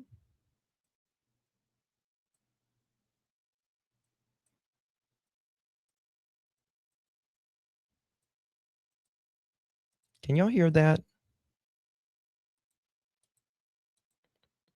Let me see if it didn't load. Hey, Janie, and I know some Okay, there we go. once they found out Jack and Lily were missing, they went searching for them. And then when they called the search off, they all came back here. So I don't know what time some of my other brothers, they were out searching before they came here. So they were all back here when the search was called off. Absolutely, Darlene. Absolutely. okay. So there is a question that might have got me. I don't think so. You mentioned about Malaya giving the kids to somebody. Do you ever recall any kind of conversation or conversations or anything that came up that would indicate to you maybe who she was thinking of giving the kids to, or what are your thoughts? Like if you had to guess, where do you think the kids could be? Listen to this. In my opinion, I think that the kids are with her side of the family or someone that is associated with her side of the family. Because I lived here for 26 years and my kids grew up here and I had no problem. And that's right. Until you raised your demon. That's why. I live in the country. There's no random stranger going to come by and pick up two kids. You're right. Because how do they know you're not watching out the window at your kids? And as I said before, who would know the kids were here home that day? And who would know the kids were outside? And if it was somebody that picked those kids up and came in the back door and picked those kids up, those kids would have been going hysterical. They would have been laughing and going on and everything. Because I can tell you from my experience, when Malaya and Daniel went to pick up the car, I watched Jack and Lily. And when that car drove in the yard, Jack went up to the window and he said, Granny's here, Granny's here. And I said, no, it's not Granny. Yes, it is, it's Granny. I said, Jack, you got to calm down. It's Granny, Granny's here. You need to and then when his mother got out of the car, I said, no, it's your mother. Oh, Mommy's home, Mommy's home. So if it was somebody that came in, nobody would come in this backyard and take those kids out of this house because Daniel and Malaya would have known. Yeah. And for anybody who sits on the Malaya and Daniel bandwagon and actually believe their bullshit, how do you rationalize Daniel and Malaya saying that they were in bed together all morning? Both of them were dozing in and out, that neither one of them left the bed, that Malaya heard the kids. Well, actually, Jack and Lilly woke up Meadow, and she put Lily or Meadow in the bed, and then a little bit later, the kids come in, and or Lily comes in, and a couple times at the door, and Daniel sees Lily, and then they go back out in the living room and the kitchen and play, and they can't decide on which one is actually the one that's asleep and the one that's awake, and one that woke the other one up, and they can't remember because it was just all these were ordinary days to them. So how does someone rationalize when Malaya is giving the same bullshit story? I'll wait. I'll wait. How do you do it? And if you're, a Malaya supporter, uh, or Daniel, like, how do you think that? Daniel says, pushed for a long time. Someone may have came in the house. Remember this? And then he talks about that he thought someone came in the house and got Jack and Lily, dressed them, and Jack couldn't reach his coat. His coat was gone. But then he magically found it after, he got some bullshit criticism. But it's interesting how he found that coat after the clothes was already sent to Malaya. Imagine that. Nobody thinks about that. Interesting. Daniel says he can't tell us what the kids were wearing because it would hurt the investigation, but it's not what we think that they're wearing. He said, I've got all the messages, I can pull them up, that this person the dog might have barked a little bit, but they came outside to the yard and said to Jack and Lily, shh. They might have said shh, and then quietly walked them out of the yard. But then he also says they had to have gotten Jack's coat from inside. But y'all fucked up if y'all believe this. I'm telling you, fucked up if you believe it. You just are. On this one, you just are. You can believe anything on any other case. This case, you dumb. If you My dog would have known. You're dumb. Yeah, Janie's dog would have known it. Yeah, I mean, I agree. And I don't even know the Hey, kids. You Sheila. would think that if somebody walked into the house that they knew, they would have made some kind of noise. And like I keep saying, if she was up, if Malaya was up at 8, How the hell would, if Daniel could hear Jack and Lily outside and Lily was popping in and out of the bedroom, remember, this is a 20-minute period, and that 20 minutes is going to bite their ass in a minute. And it's the thing I'm going to show you in a second. 28 making a phone call, she wouldn't have been that deep asleep. She would have heard something. That's right. Daniel would have heard something. Malaya would have heard something. The dog would have heard something. Janie would have heard something. Janie, in your gut feeling, do you think that Jack and Lily are alive? And do you have any idea where they can be? We just went through that. I would like to hear your thoughts on this. And I thank you for coming on here. Tucka. So I think we've been talking about that at length, that yes, she believes they're alive, and that somebody on Malaya's side of the family would know where they are. Like It's something my like dog, you wake up at 6 my a.m. dog hears, I want to call you somebody else. I'm very sorry. It's all good. My dog wakes me up, thanks to Daniel. I'll be sound asleep. Daniel will go out to the woodshed and get an armload of wood, and my dog barks, and my dog sees Daniel every day, and yet he barks at him. And he knows him, but yet he barks at him. I could be in bed sound asleep, and the next thing you know, the dog is barking because Daniel's out getting wood. So Yes, and how the reporter said, a dog that barks at everything. The dog doesn't shut up. But Daniel goes and gets a load of wood. The dog barks and sees him every day. Well, you say Jack and Lilly was outside, but I think I'm going to bust you guys on that in a second. if my dog barks at Daniel, which he knows him, sees him every day, why wouldn't my dog bark at Happy two kids out in Easter. the yard when they see every day? That dog is probably barking to say, get me the fuck out of And here. dogs that bark, they don't discriminate, right? They're going to bark at people they know. They're going to bark at people they don't know. I don't know. I think it's pretty common for dogs to bark. It depends on the dog. Some dogs will bark at everybody, including people they know, and some dogs will only bark at people they don't know. When they hear something, that's their job to warn you that something's going on. The next one, Janie, do you think somebody came in the place and snatched the kids, or do you think that somebody helped lead them out and took them? I know somebody led them out because, You know? as I said, when they get outside that fence, they would have been yelling and screaming and hollering. So somebody had to take them out of that. And I am suspecting it was Malaya that took those kids out of this house and took them and gave them to somebody.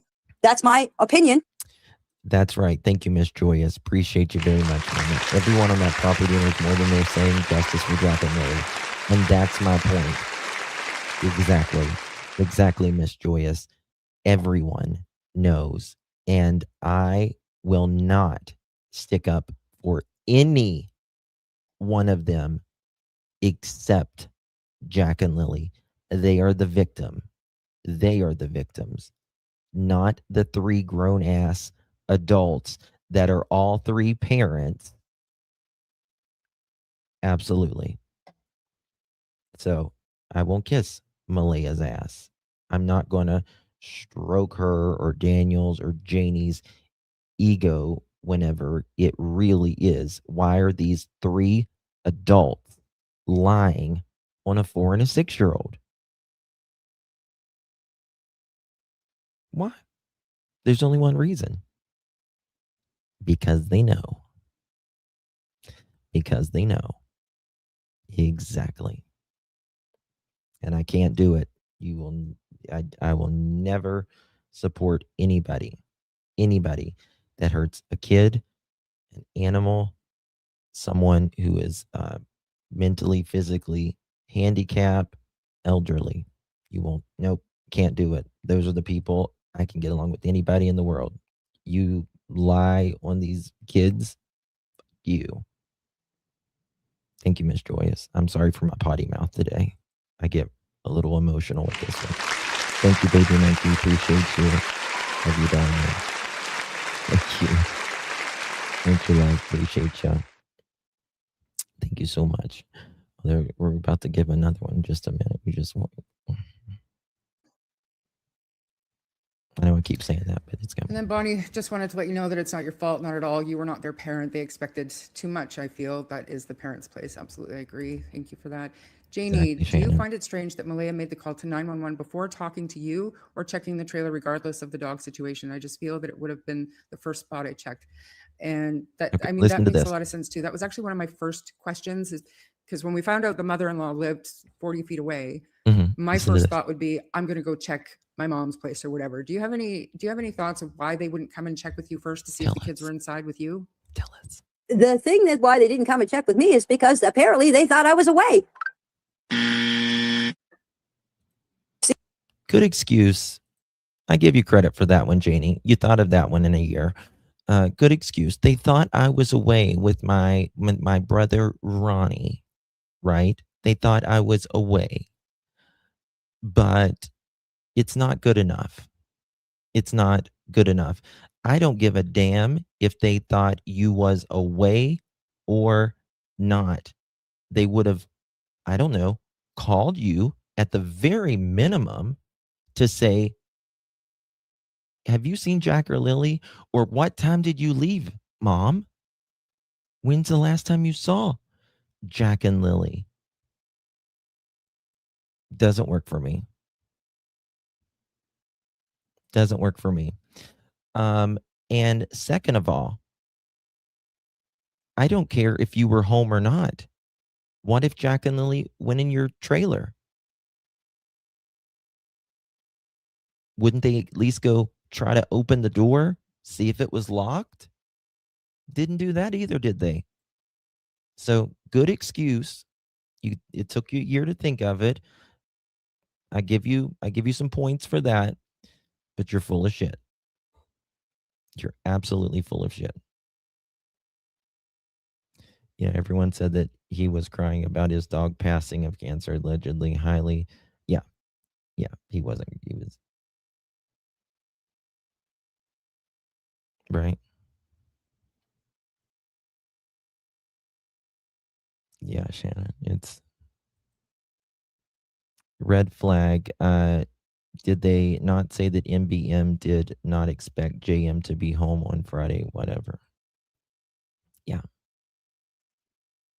And second of all, if your brother came to pick you up, I'm sure they're going to pull in. And let's be real. Someone that's tweaked out on the mathematics, they stare out the damn window. They stare out the window. They're hyper vigilant, as Jody Sue would say. They're hyper vigilant, and they're going to know if somebody's in their yard. Come on now. Every Friday, as they said, I was going with my brother to town, so they must have thought I was away. That's why they didn't come over. Yet you're not going on Fridays with your brother anymore, are you? Haven't really seen you in town allegedly since I don't know, a year. I think it's a cute little excuse. And see if I heard the kids or anything, because they didn't expect me to be home. Okay. And I think we've heard Daniel has a Dodge Journey. Do you know what happened to it? I know what happened to it, but do you know what happened to it? Listen to this. The Dodge Journey is gone. It went for scrap. And yes, it was checked by the investigators and the RCMP. Interesting. The Dodge Journey was scrapped.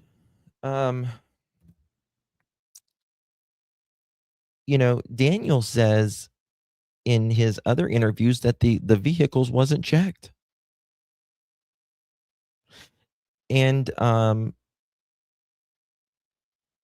there's also reports that there was a few miles down the road that there was a vehicle that was completely burned out, that they took the VINs off of it as well. All vehicles in this Wonder if that's related. Property were checked by RCMP investigators, and God knows how many searchers have looked in the cars. Not according to your son. Not according to your son. They didn't check the vehicles.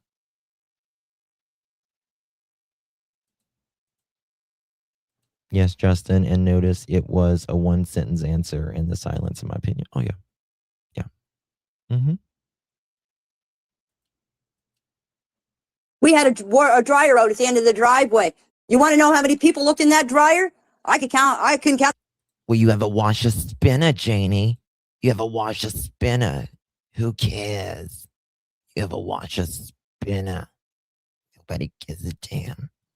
Okay? How about that? RCMP, open up. I could count them on my hands and my toes hundreds of times. Oh, everybody that came in this yard looked in that dryer. Everybody looked in the vehicles. My car was actually searched by a cadaver dog. And as silly as some of those places sound, it makes me feel more confident that they did. You know something, Joe Canada, do you guys really think the RCMP is that incompetent that they didn't check all the vehicles of the people involved? I would 98% of the time say no. I agree. In this time, I do. I do. Daniel said they didn't check, and there's a few reasons. Daniel says they didn't check. Wade said there was some of Lily's clothes in one of the vehicles, and it took them 2 days to get the pink blanket. And so, as much as I absolutely support the RCMP and think that they are working their asses off to find Jack and Lilly and get justice for Jack and Lilly, I think they royally screwed up in the beginning, in my opinion. Thoroughly search everything on the property, right? So I think that they were just searching for Jack and Lilly, like they just walked off. But I think that they unfortunately, little time went by there that I mean, in that way, messed it's up. good. Even if it sounds silly to you, it's good that they were thorough in their search, at least there. And I know we talked a little bit about this stuff earlier today as well. Is it true the kids had black eyes? And is it true the school reported abuse and neglect? That's a question you would have to ask Daniel. I know nothing about the school. I went to pick Jack up a few times from school. That's all I had to do with school. So that's a question that you'll have to, better yet. Okay. A question there. Just going to go back on that 1 second. Property, right? So, I mean, in that way, it's good. Even if it sounds silly to you, it's good that they were thorough in their search, at least there. And I know we talked a little bit about this stuff earlier today as well. Is it true the kids had black eyes? And is it true the school reported abuse and neglect? That's a question you would have to ask Daniel. I know nothing about the school. I went to pick Jack up a few times from school. That's all I had to do with school. So that's a question that you'll have to, better yet, ask Malaya. Ask Malaya these questions, people, or ask Cheryl. Oh, ask Cheryl. Cheryl speaks for Malaya. Ask Cheryl. Get Cheryl to ask Malaya. Why did she just pick up Jack? Why not Jack and Lilly? Just curious there.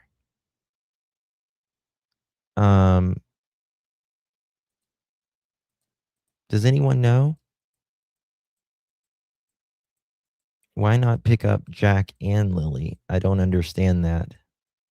I'm looking for something, guys. Just give me 1 second.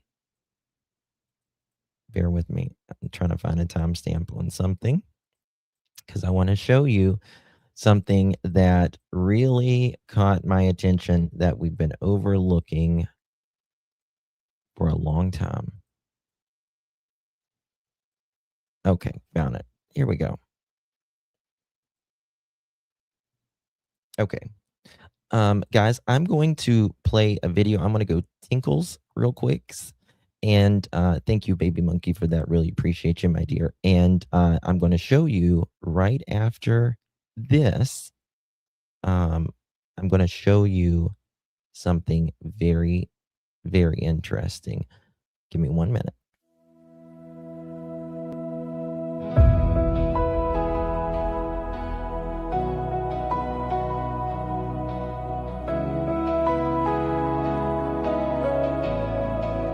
I walk through fire with my head held high, tears on my lashes, faith in my spine. They whispered lies, tried to dim my light, but heaven knows I was built for this fight. I've been pressed down, still I rise, still breathing truth through bloodshot eyes. If you're looking for proof that grace survives, look at me still standing tonight. When the noise gets loud and the crown feels heavy, I don't run, I remember who sent me. So clutch them pearls, don't look away, God's not finished, He's clearing the way. I've been chosen, refined, set apart, still beating faith with a fearless heart. Clutch them pearls, yeah, hold on tight.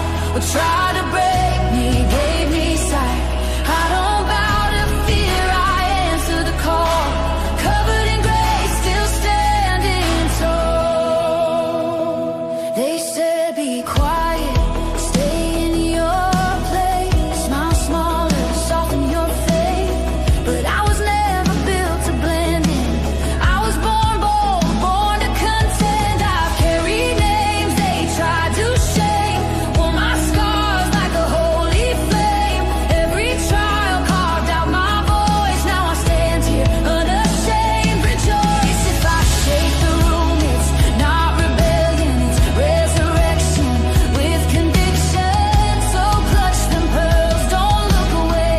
God's not finished, He's clearing the way. I've been chosen, refined, set apart, still beating faith with a fearless heart. Clutch them pearls, yeah, hold on tight. What tried to break me gave me sight. I don't bow to fear, I answer the call, covered in grace. Still slow, rejoice if I shake the room. It's not rebellion, it's resurrection with conviction. So clutch them pearls, look away, God's not finished, He's clearing the way. I've been chosen, refined, set apart, still beating faith with a fearless heart. Clutch them pearls, yeah, hold on tight. What tried to break me gave me sight. I don't bow to fear, I answer the call. Covered in grace, still standing tall. I won't dim what heaven ignited. I won't fear. Okay. All right, guys. I am back on that. So sorry about that. I had to tinkle. Okay. Want to show you this now. Something I noticed. Oops, wrong one. Something I noticed and want to show you something that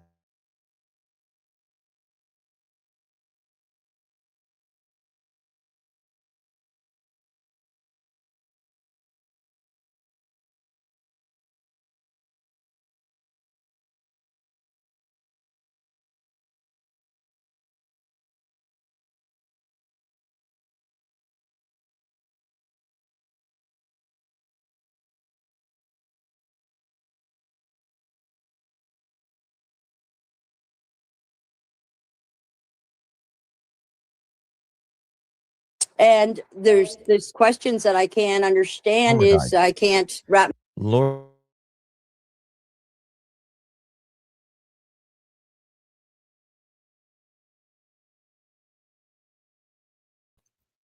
So I was saying that I'm getting ready to show you guys something that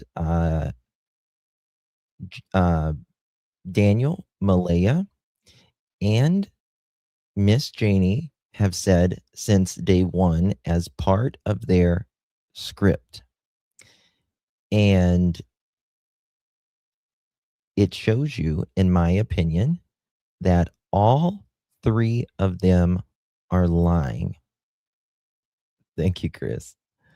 Y'all ready for this? Okay. Let me show you. Just give me 1 second here.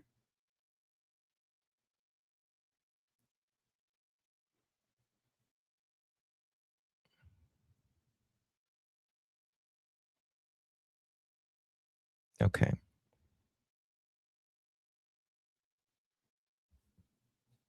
Here we go. My brain around is one, who would know the kids were home? Two, who would know they were outside? And three, why wasn't Malaya more hysterical when two kids were missing? I mean, if it was me, myself, or probably anybody else, they would have been running around with their head cut off like a chicken and screaming and hollering. She wasn't doing that. She was standing out in front of the RV, and I opened up the door and I said, "What's up?" She said, "The kids are missing." I said, "How long?" She said, 20 minutes. Well, I got my... There you go. We've heard that a million times, haven't we? We've heard that a million times. And this is getting ready to absolutely shred your bullshit narrative, what I'm about to tell you, Janie, Daniel, and Malaya. Janie asked, Malaya, how long had the kids been missing? And she says, about 20 minutes. Well, if that is true, Janie, why would you ask how long the kids have been missing when you were the last fucking one to hear them outside? You, Janie, you were the last one to hear them outside. You heard them out in the yard. So why would you ask them that it's been 20 minutes? Why would you ask, how long have they been missing? What the fuck do you mean? You just heard them out in the yard playing.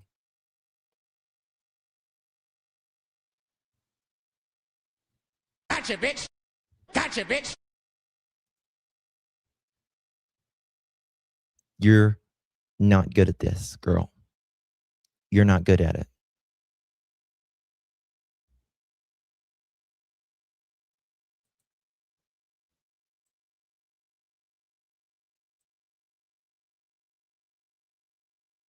That's right. She didn't hear shit. And this is the narrative that they have been trying to get you all and God and everyone to believe. Why would you say, Janie,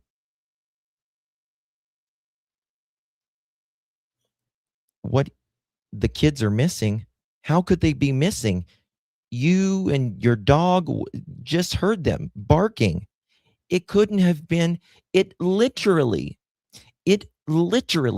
could not have been more than 5 minutes maximum that you just heard them outside, because they were only, it couldn't have been more than 20 minutes. Let's think about this. Jack and Lily were inside the home. Daniel says that Lily comes in and out, and he hears them playing in the kitchen, and then he dozes off, him or Malaya.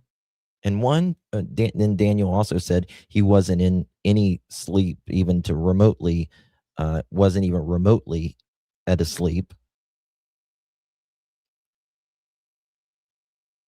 And then he, I guess, dozes off.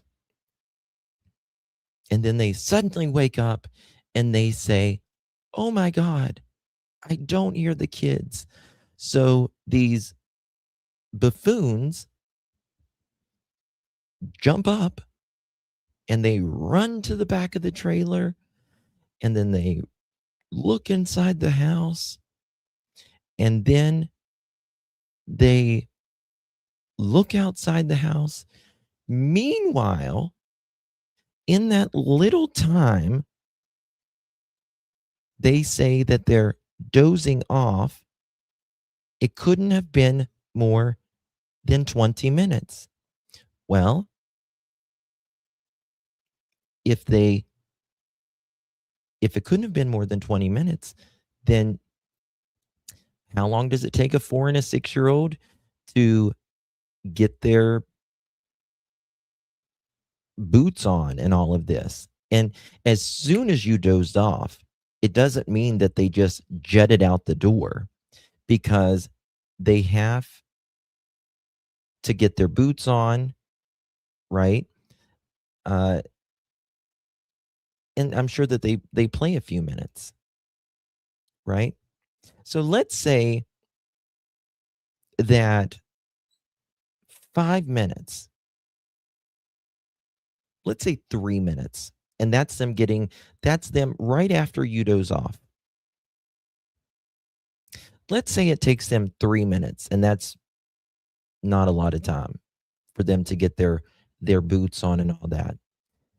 And let's say they're outside, they go outside, which for them to open up the back door, they have to do it together.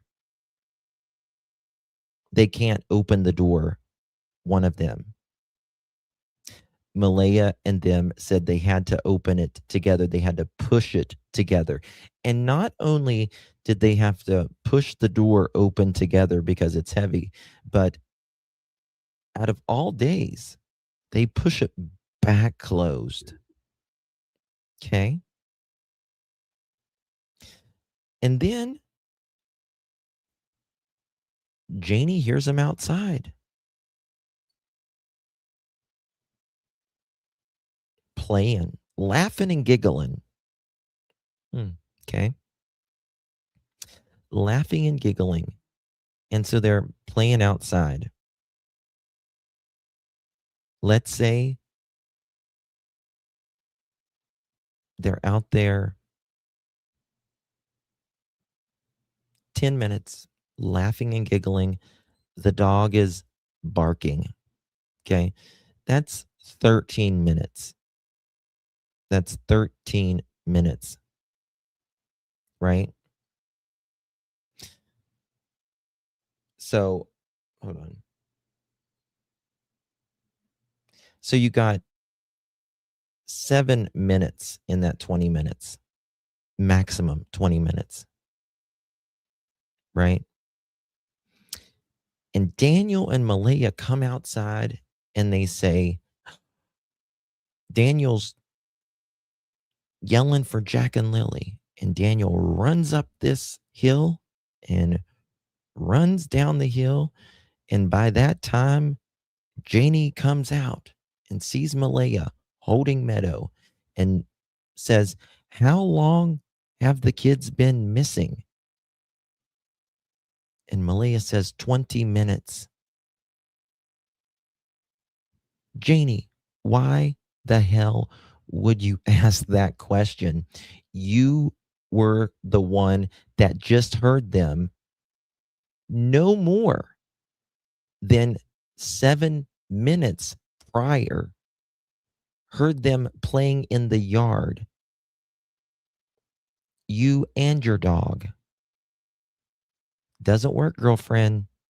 And it shows me that you, Daniel, and Malaya are all three in lockstep lying about this. You can't stand each other. And Malaya doesn't like Daniel because she knows, in my opinion, what he did and what a crappy person she was with the kids prior, lazy. And she went with it in the beginning because she thought she would get in trouble. And Daniel and them can't stand her because she knows.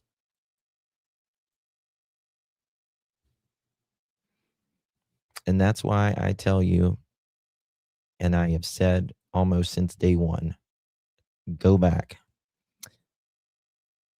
that that Friday is absolutely fake. And that right there proves it, in my opinion. Absolutely proves it. Okay.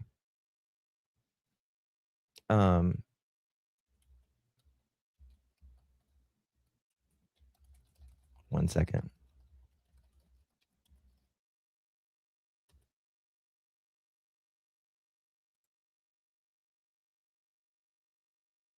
Give me a second, guys. Bear with me. Trying to pull up something. And this is the one these kids. Bear with me, guys. Sorry.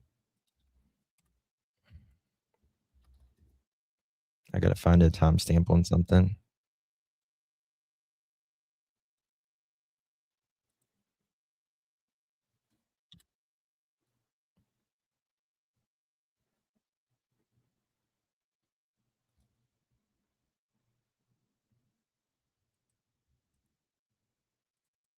Hold on.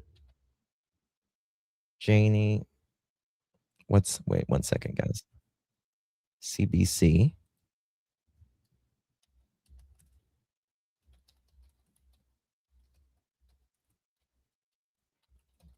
I have to find it through YouTube. Just give me a second. Okay.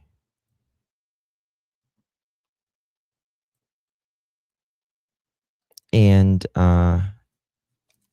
you guys need to be ashamed of yourself for this. Janie, Daniel, Malaya. Give me a second. Where's it at? Can someone find me the, is it this one? Okay, here it is. I found it. Sorry. All right.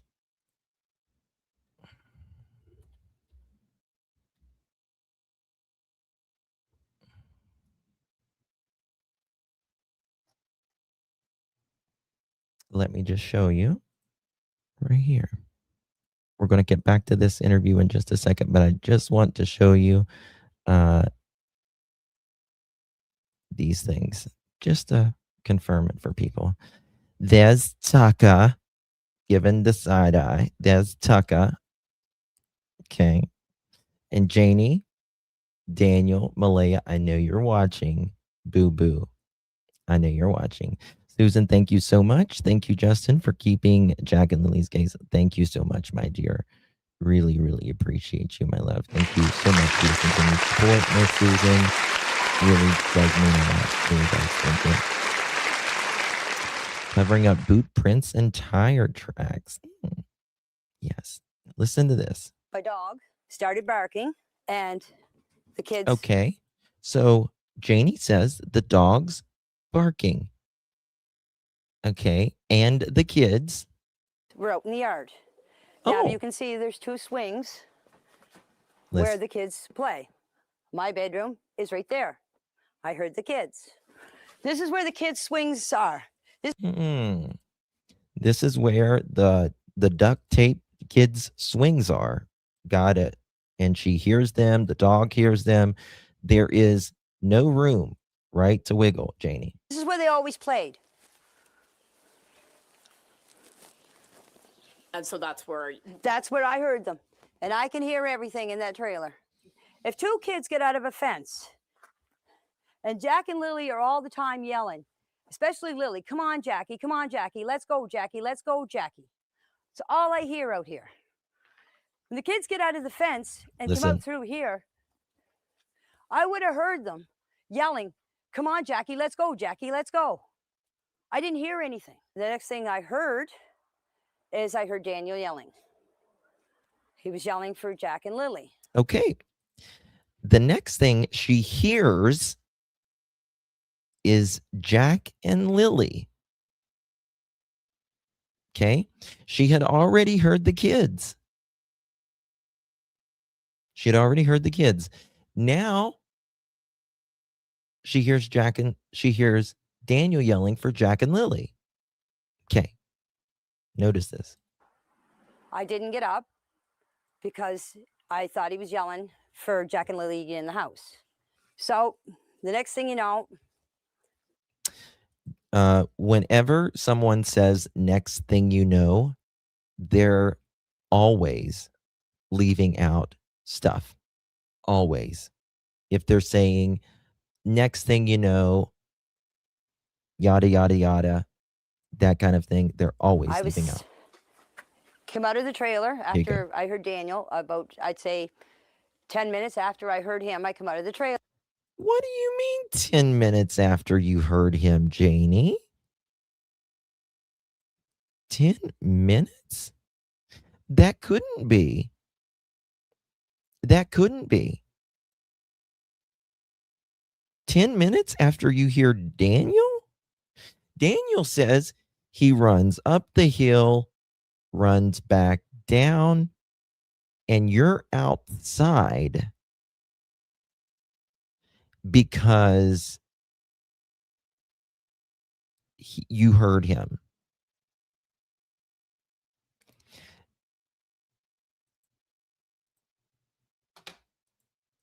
I opened up the door, was standing here. Listen. Malaya was standing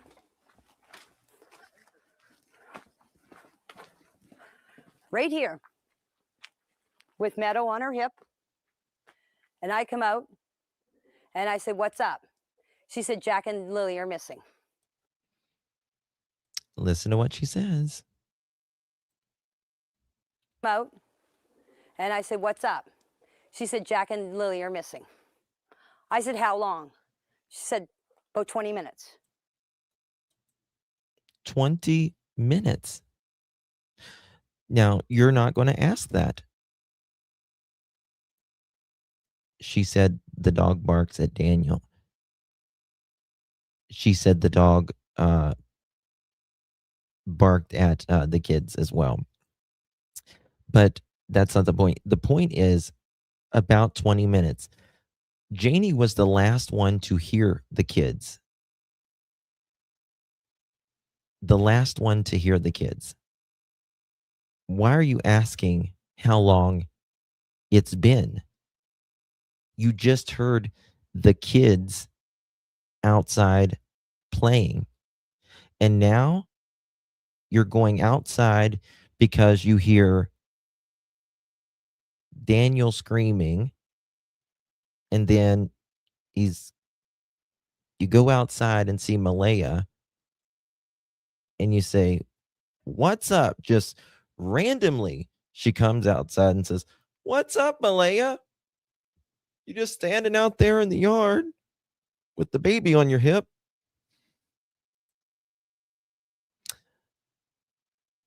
She says the kids are missing. I say, "How long?" 20 minutes. Well, that's weird because I just heard them. Like, couldn't have been 7 minutes ago. If it's been 20 minutes. Now, she says, after Daniel screams, here it was 10 minutes she comes out.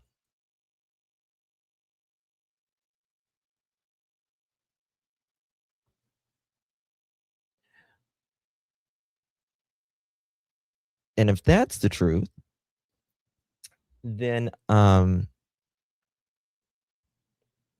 kids couldn't have been missing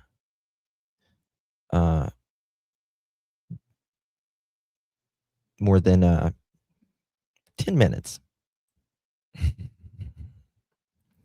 How the hell does Malaya know how long it's been they didn't see them? Well, that the last time they heard them inside, they said, right? When they were out in the kitchen playing, couldn't have been more than 10 minutes. They're liars. All of them lying. I closed the door, got my boots on, came out here, ran up in the woods. Just right up here. The kids have a little fort that they... Now, she's going to run straight up where Daniel just ran from. Huh? Daniel says in his interview that he runs down the hill. His mom and Malaya are down there. And that's when Janie says, how long has it been? He says, Malaya is on the phone with 911. Right? And Janie hasn't started looking yet. And that is 10:01 a.m. On the dot, it's 10:01 a.m. that she calls 911. Well, Janie hasn't even started looking at 10:01. So if Janie is up here looking, it has to be past 10:01, which means she has to go up here. She has to get dressed, right? She has to go back in her camper, get dressed, come back out, run up this hill, run down this hill, or go back to the trail where she suddenly meets Daniel, and she sees Daniel, and she says, Daniel says, do you want to come with me? And she says, no, I'm going to continue to look back here. But we know for a fact that her brother calls her at 10:19 a.m. We've got timestamps. So she leaves her phone while she's searching. So from, again, 10:01, and that's when she first hears this 911 call going on Janie. Made out of sticks and fir branches. And that's where they go. You can see them and hear them. We went for walks in the woods. I had to practically carry Jack through the woods because there was no way that he was walking through all that tree falls and bushes. I did this whole area. There's an old road up back. When I got up to the end, to the top of the hill, I met Daniel. Same, Sarah. And I said to him, I said, did you find them? He said, no. He said, you coming with me? I said, no. I said, I'm going to search this area. Because when she told me the kids were missing, you automatically think they went into the woods. She automatically thinks they went into the woods whenever she says they would never go into the woods. Happy Easter, Ash. Good to see you, honey. Right? The kids that would never go into the woods, and that would be so loud, and that her dog would be so loud, and that she just heard minutes ago outside, her own words, but then asked the mother, how long have they been missing? Whenever you just heard them outside minutes ago, but you automatically think they go to the woods. Got it. Y'all were so believable. That was my first instinct. So I went up and I did this whole area, this whole wooded area, right up to the top of the dirt road, came back down here and came back down the side of the road, came back down here and came back up the same spot. I went back into the house. By the time the cops were here, I don't know exactly what time, I didn't take my phone. The cops were here. There was a bench sitting here, or a horse. Okay. Now, she did all of that area, all behind the house and right there by the trail and all that stuff. Night, Captain. All of that. It couldn't have been more than 12, 13 minutes. Yes, it is, Tiffany. Couldn't have been more than 12, 13 minutes because she had to go in. She had to go back in, get her clothes on, right?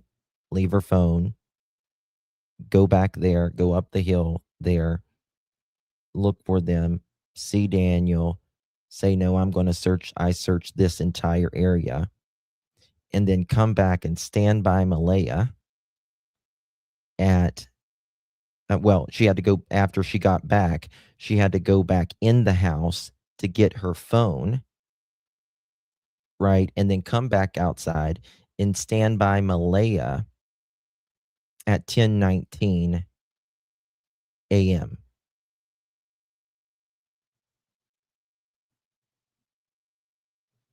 Not a chance. First of all, you couldn't have searched all of that in that amount of time. Couldn't have.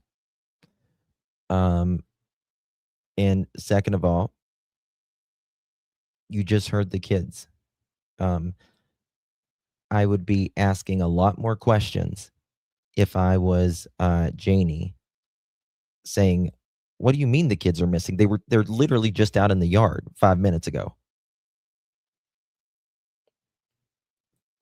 Or sawhorse, it's over there. So she automatically thinks the woods. Was sitting here. I was sitting on it, bawling my eyes out. I was crying.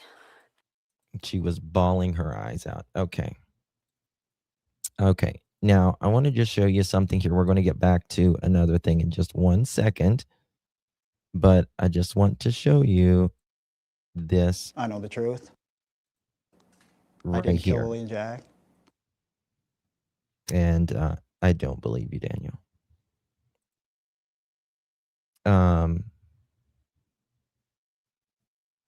Where's the full interview? Oops, where's it at?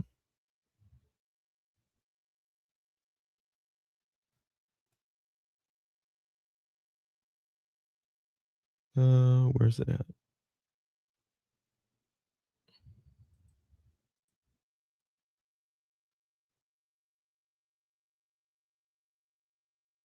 Here it is. Okay.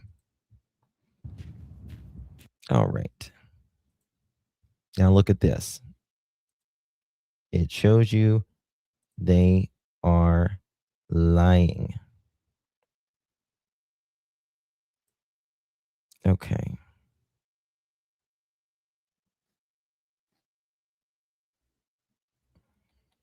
Let's see here.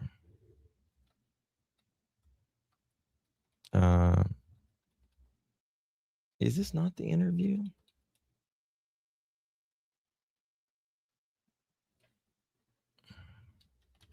Do I not got the, hold on. Do I not got the, oh wait, I don't got the transcript. That's why. Hold on.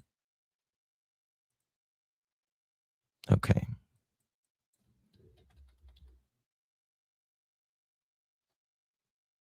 Why is it?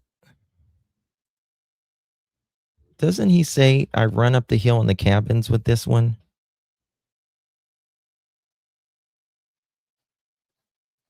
Isn't this the one that he says?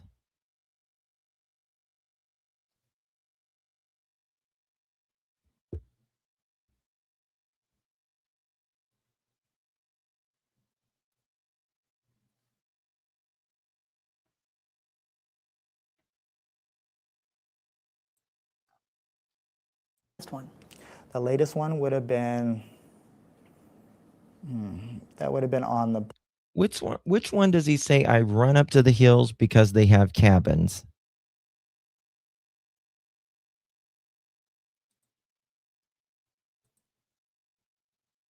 Mohawk, do you remember? I run up to the hills because they have cabins. Blanket. Give me a second. And that the actual formal interview for that wasn't very long. That was probably about 20 minutes. But the amount of time I spend with them is a lot because we go over a lot. It's just me asking questions and how can I help them, and so it's usually like an hour and a half to 2 hours. I only plan on being there for 20 minutes or whatever they have to do with me. But it's just like we just keep talking. And so when you say interviews, that would be recorded on the record interrogations. Yeah, that's the audio recordings. There have been allegations from Maleha's friends and family that you were abusive to her. Were you? No. They said that when she moved in with you, she cut off all contact with them and you monitored her phone. She also monitored mine. We both had the same passwords on her phone. And her friends, she blocked her friends on my phone and she blocked them on her own phone. So how would you describe your relationship before the children went missing? Yes. I don't really want to talk on that because I don't really want to talk on too much to do with Malaya. It's best that we don't. Okay. And so you mentioned that there were some accusations about your past drug use. I've No. read some things about it being drug use that week, the week the children went missing. Is there any truth to that? No, I didn't have any drugs. It is. And Major Crimes knows that. Or they would have, charged me with possession of No, drugs it's or another drug one that paraphernalia. There was nothing at the house. where he says, I meet my mom outside. So, and they know that. What is your history in terms of the drug use? What would you like to share just to clear Let the me air? see here 1 second. I did not have any drugs. People thought I was doing drugs during the search. Absolutely not. You were. I don't owe any In my drug dealers opinion. money. I don't owe anyone drugs. I'm not a drug dealer. I don't manufacture drugs. Can't really speak on anything more than that, I Those guess. have been all the accusations Yeah. made at you. That I have, manufactured drugs, sell them. I give them to people to sell. It's crazy. No drug party that night. No, there was no drug party. There was no leaving during the middle of the night. When we pulled into the yard on Thursday afternoon, it would have been about 3:50 or just right before 4 o'clock. The vehicle did not move till the next morning until I got in it and then went searching for Lily and Jack that morning when Malaya was on dispatch or contacted dispatch. How have all of these allegations impacted you? At the start, it didn't bother me because they're obviously all not true. Basically anyone can just go on there and say whatever they want without any recourse at all. And over time, it started to get to me because Yes. it's just constant, right? I tried to keep up on it all and tried to, tell everyone the truth and correct everyone, but it was just too much. May 6th When interview. those groups start to get so large and there's thousands and thousands of comments and thousands of questions every day, it's too. I swore he said it in one of these. Tell us about that day. I ran up to the hill because they have cabins. That's what he says. I run up the hill because they have cabins.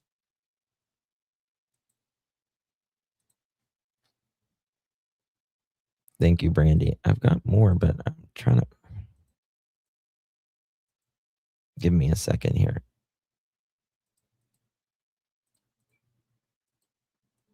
Boots and my coat on, and I went up the hill.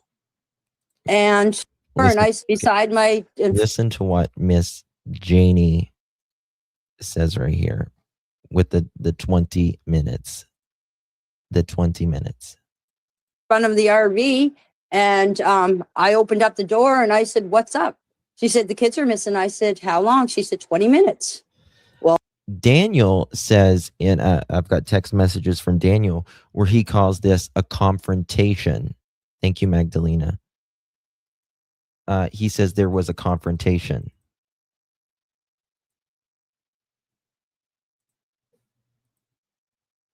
Hold on. Okay, this is it. I knew it was this interview. I know my interviews. Dee Dee's got it. Thank you so much for sending that. I knew it was somewhere on this interview. Malaya and the baby were It wasn't picking up. The text wasn't picking up in the script. So asleep. Lily came in multiple times. I was not in deep sleep by any means. And then about 20 minutes passed, and then there you go. They're all talking that 20 minutes. All talking that 20 minutes. Now listen to this.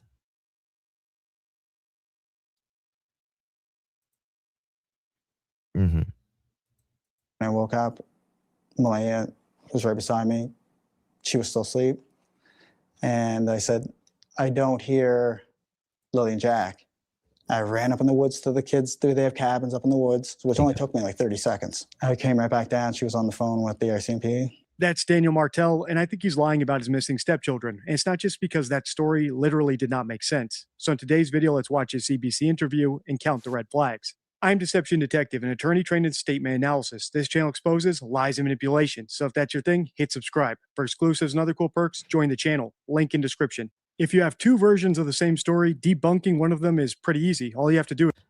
So he says, I run up to the kids. I run up to the thing because they, first of all, he says he wasn't in any deep sleep by any stretch of the imagination. And then he wakes Malaya up. Malaya says she wakes him up.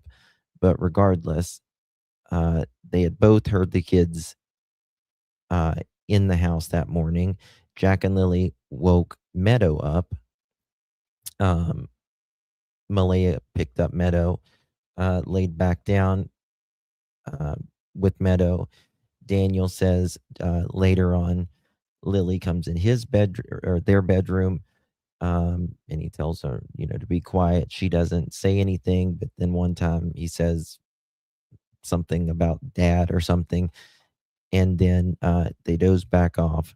30 seconds or 20 minutes later, they wake up, nothing here.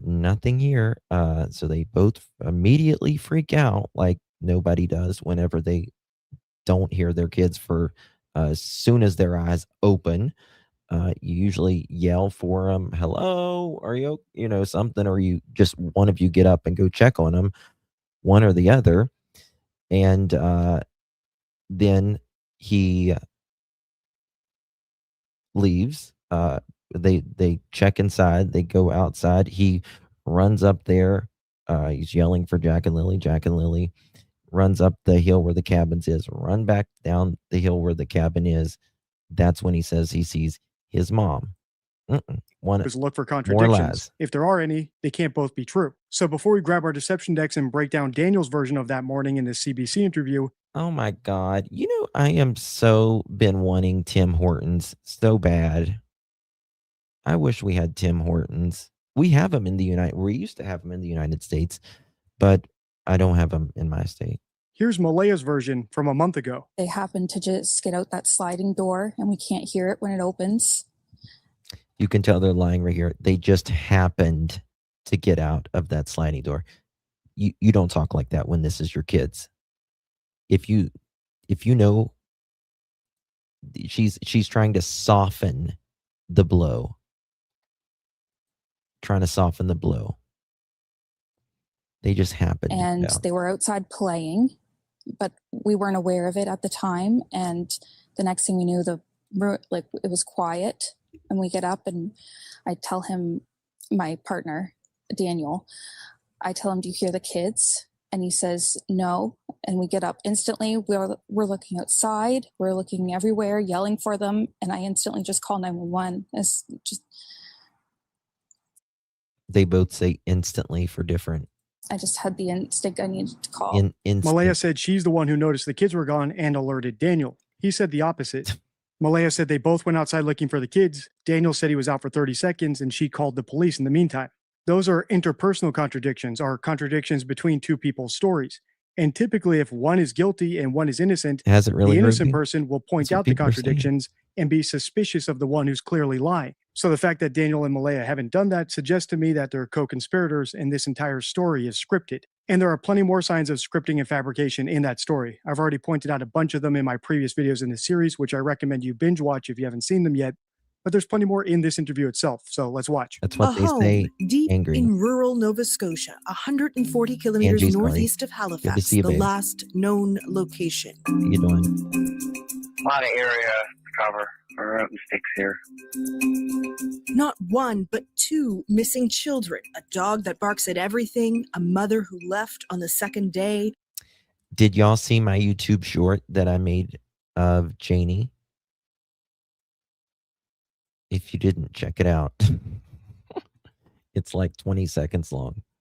A father who hasn't seen the kids in 3 years, and a stepfather trying to piece things together. It's been a long 6 weeks. I know that everybody basically in the world at this point is always wanting to know like what happened. The mystery of what happened to 6-year-old Lily Mae Sullivan and her 4-year-old brother, Jack William James Sullivan, is indeed gripping the country and beyond. It is Friday, May 2nd. Martel and his partner, Malehya Brooks-Murray, the children's mother, are having a lazy morning with their baby. Lily and Jack are in the kitchen alone. Malaya and baby were asleep. Lily came in multiple times. I was not in deep sleep by any means. And then about 20 minutes passed. And then when I woke up, I'm downloading Malaya it. I'm going to show was you right in just a beside second. me. She was still asleep. And I said, I don't hear Lily and Jack. Bullshit. The time, no one will say for sure, but police. Why will nobody say? Why will you not say? You say it's been 20 minutes. You know the time on that, and you know the time on everything else. How interesting, isn't it? Wonder why. 1 second, I need to take this off. I'm going to show you. This might be part of our chicken party that we're going to do. It's downloading. Say it was around 10 a.m. when they got a 911 call. Yeah. Well, I ran up in the woods to the kids. They have cabins up in the woods, which only took me like 30 seconds. Okay, are y'all ready? Y'all ready for it? My dog's name is not Fluffy. My dog's name is Tucker. Tucker. Tucker. If you don't hear it, maybe you'll know what it spells. Tucker. My dog's name is Tucker. Tuck, mother chicken AH. Tucker. And you'll know how to spell it, maybe. Good God. My dog's name is not Fluffy. My dog's name is Tucker. Tucker. Tucker. If you don't hear it, maybe you'll know what it spells. Tucker. Free Fluffy. Tucker. I came right back down. She was on the phone with the RCMP. There are a ton of problems with this story, so let's go through them one by one. First, as I already pointed out, it directly contradicts Malehya's version of events, which is typical of co-conspirators reciting a scripted story. You know something? I'm actually a little hurt, Mohawk. I'm actually a little hurt because, which I haven't listened to all of Janie's interview. I'll listen to it more, and I'm sure I'll find more inconsistencies and stuff. I haven't even gotten, I've gotten through more than half, but the presentation I'm going to show you guys today, she didn't cuss me. They always cuss out Mike DeMond and AB. Why can I not be mean enough for her? What is wrong, Janie? Why am I not getting a cussing? I am offended. Come on. You don't like me? I'm the one who makes the memes and stuff, right?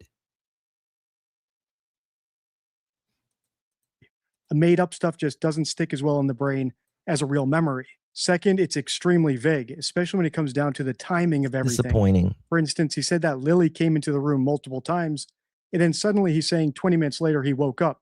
He woke up 20 minutes after what exactly? Third, the story just isn't reasonable, which is one of the criteria from the Assessing Stories card in my Deception deck, my 52 favorite rules for spotting lies and manipulation. If his story is true, Malehya called the police before they... It's Tucker, you mother suckers. That's right. Hold on. Oh, hold on. I want to hear what Dee Dee says. 20 minutes later, he woke up. He woke up 20 minutes after what exactly? Third, the story just isn't reasonable, which is one of the criteria from the assessing stories card in my deception deck, my 52 favorite rules for spotting lies and manipulation. If his story is true, Malaya. Oh, I don't care. Magdalena, I don't even watch him. I don't even watch him.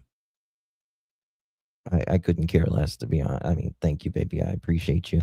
But I don't speak about any like other creators like that. I stay on topic. And I just don't watch him. Called the police before they'd even checked the backyard to see if the kids were out there. Remember, he said that they noticed the kids were being quiet. He immediately went outside for 30 seconds. And when he came back, she was already calling the police. Finally, the tone of the story itself is off, another criteria from my assessing stories card. And by that, I mean Daniel's main objective here is to alibi Malaya. He made a point of telling us that he wasn't totally asleep and that she was You're not definitely missing sleeping next to him anything, when he woke up, Shannon, and she couldn't have crept at off. all. But if his story's true, he can't be 100% sure about that. And what about these contradictions? Is he not concerned that her story doesn't match his? He doesn't even seem to be concerned that a kidnapper might have taken the kids or the kids' biological dad who's still out there somewhere. His sole objective, it seems, is to alibi himself and Malaya and express zero curiosity about what happened. That's right. It has never, ever been about. Right, Lisa. Daniel wants me to be his stepdaddy. How about that? For Daniel and Malaya and Janie, it's never been about Jack and Lily. It has always been about how they are perceived. Happened or request any help to figure out what actually happened. But it gets worse. Let's keep listening. I ran up in the woods to the kids. They have cabins up in the woods, which only took me like 30 seconds. I came right back down. She was on the phone with the RCMP. For 6 days, crews tackled an exhaustive search. The children's mother took the baby to be with her family in another part of the province. Her mother told CBC News the RCMP told them not to speak with news reporters. The RCMP says it just advised everyone to be mindful of the information they share publicly. On May 7th, police scaled back the search. The probability of survival is taken into consideration. I actually feel sorry for Janie in that aspect, Leslie. And I've made that very clear. I know Janie says she's happy and content in her little camper and stuff, but her kids should be ashamed. Her kids should be ashamed that they have their mother living in that condition, in my opinion. She might be happy and stuff, but it's not. Janie's getting older. Janie's getting older. And they need to take better care of their mother. That's just that. Is it your birthday, Amy? Happy birthday, Amy.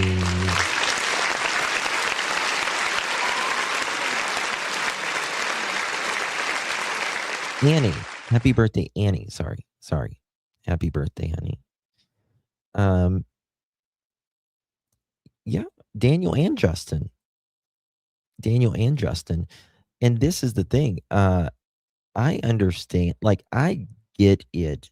Daniel is your son, and you are going to love him no matter what. I get that. But just because you love your kids no matter what doesn't mean you lie for them. And it doesn't mean anything other than they're your kids and you're going to love them no matter what they do. And that's exactly right. And you took the next words out of my mouth, AB.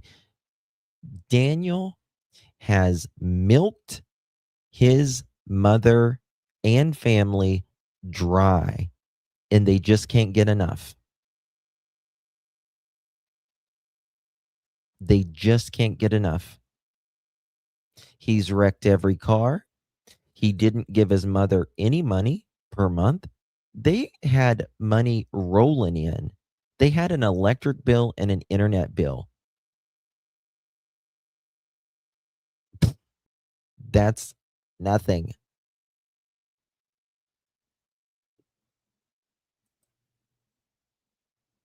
She's very enabling. She's very enabling. It is financial abuse. I think it's, and that's the thing. Like, it's, to me, it's just, I because this is it. That little motorhome that is completely gutted inside, by the way, completely gutted inside.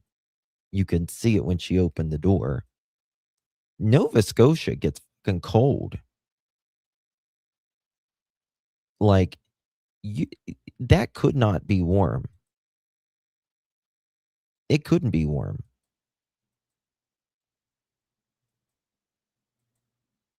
Oh, they abused the fuck out of him. Everyone there.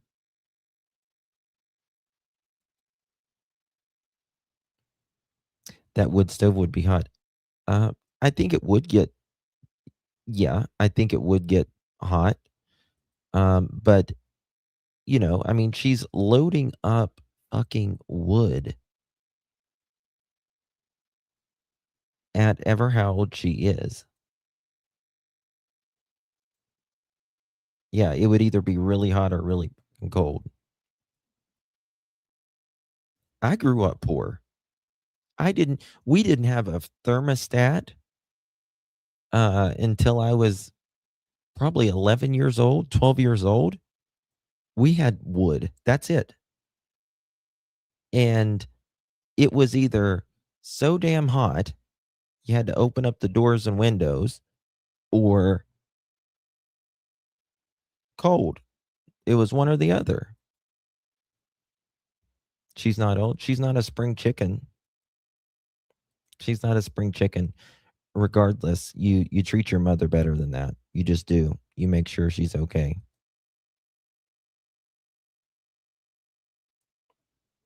No matter how much I think she's lying for her son and ultimately Malaya. Her kids need to treat her better.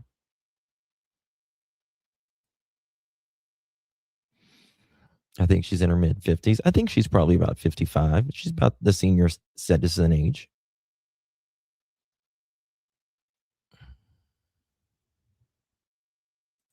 They weren't homeless. They had been off at Patty's. Daniel was too controlling and wanted Malaya with nobody to see. Yeah, that's when it really got bad, I think. Janie's 60 this year. I couldn't remember how old she was. I knew she was somewhere right around there.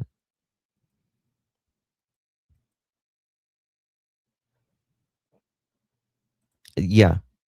Think about that, AB. Janie's living homeless at home in her RV. Listen, Daniel has nobody, right? Make that mother chicken get the hell out and get in that camper. Janie needs to be in that trailer.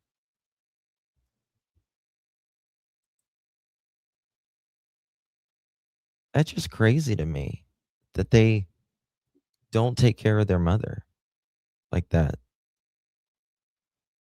You're rocking it, Lolo. She's 60 in July. What day's her birthday? My birthday's in July. She's a Cancer. Or she might not be a Cancer. Consideration. But search crews returned for 2 more weekends until the end of May, searching wells, mine shafts, and septic systems. No. She's not scared of Danny, and I'll tell you why, AB. I have a recording that she would shit if she knew I had. She's not scared of him at all. Nope. Mm-mm. Mm-mm. She's not scared of him because the recording I have, she tells him where to stick it. She's scared of reality. I think she's scared of her baby boy. She can, like, there's I've never even seen her give Daniel constructive criticism. And like she won't talk about Daniel in any way, shape, or form, or her dog. That dog, it's a very weird relationship with that dog. And she's the woman about something about Mary. She is. I'm telling you. My dog's name is not Fluffy. My dog's name is Tucker. Tucker. Tucker. If you don't hear it, maybe you'll know what it spells. The last time I had a pap smear, the doctor needed rubber gloves and oyster shucker. Even flying a drone beneath the home. The 4-year-old is wearing some blue dinosaur boots. Police say they found a boot print. And listen to this in the radio chatter. Families. AB, I don't know if you was here earlier, but did you hear me when I said about the 20 minutes earlier? If not, I'll tell you.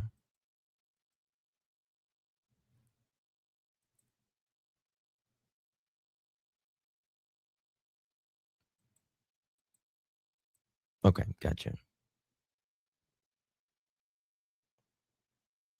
Detective Tam, we all got to get along. Brought us to a location there, We don't got to make not it. far away. That You can cut there's my a mother's shoes on. piece of. We've analyzed plenty of innocent parents on the channel, and they talk to anyone who's willing to listen, even if it means that the public will dogpile them, or in the case of the parents of Dylan Eeler, who we've also analyzed on the channel, actually become the targets of fake ransom requests, which is just absolutely. She really is like she's got very angry energy. Like it must be exhausting being Janie. Disgusting. So why do I say all this? Because Malaya and her mother are pulling the same trick that we've seen every other hoaxer pull on the channel, trying to tell the public that the police told them not to talk when their kid is out there missing. And even if the police did. Yeah, I wonder if Earl was abusive. I really do. Did tell them not to talk to the press. I mean, you've seen how he acted to Tint, by the way. Press and ask for help finding their kid, which the police made clear that they didn't. Imagine if they had. Do you think the father of Seth Rogers would have listened to that advice? Or the mother of Kyron Horman? Or the biological mother of Gannon Stouch? All of whom we've analyzed on the channel? Of course not. In other words, parents of missing children have to face a very unique dilemma which forces them to talk. If they go silent, like Malehya Brooks-Murray or the mother of Sebastian Rogers, it basically confirms their guilt in the. Oh, it does. Tucker rhymes with oyster shucker. You are so clever, Val. You are so clever. I need to make merch with that. Here's Tucker and an oyster shucker. That's the shirt. I'll have Tucker the dog on there and an oyster shucker. Have a Tucker and an oyster shucker day. My dog's name is not Fluffy. My dog's name is Tucker. Tucker. Tucker. If you don't hear it, maybe you'll know what it spells. Yeah, Tucker and oyster shucker. Court of public opinion. But it does help them in the court of law because the court of law has to prove beyond a reasonable doubt that they're guilty. But what about the parents who really care what the court of public opinion thinks and are cocky enough to think that they can fool everyone in the public and even the police? Well, they keep talking. We're only halfway through this CBC mini documentary. If you want to continue analyzing it, let me know by liking, commenting, and sharing. Until next time, stay true. Okay. All right. Daniel.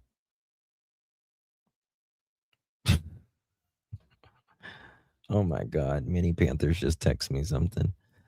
It's so funny. Okay. All right, guys. Let me pull this up real quick and play this. Go back to this second. What time is it? Okay, 8:54. Got a few more minutes here. Well, I got my boots and my coat on and I went up the hill. Listen to this. And I just couldn't understand why she was just standing there with Meadow on her hip. Like, it seemed kind of odd. For sure. And the thing that You didn't think it was odd, Janie, that you had just heard the kids like minutes ago? And then they say that they're missing? when she said, when you said, what's up? And she said, the kids are I'm gonna missing. make And you it. said, I how just long? She keep- said 20 minutes. Was there any kind of, Listen, at what point did you let her know that you had just heard the kids not long before? Actually, I didn't let her know that I heard the kids. she didn't? You didn't let her know? Long before? Now tell me, what kind of sense does that make? Why? That would be the first thing you would say. That would be the first thing you would say. Well, I just heard the kids. Not, oh, they're missing. Okay, let me go get my stuff on. How long have they been missing? Why would you ask that question again? Because this is all a lie.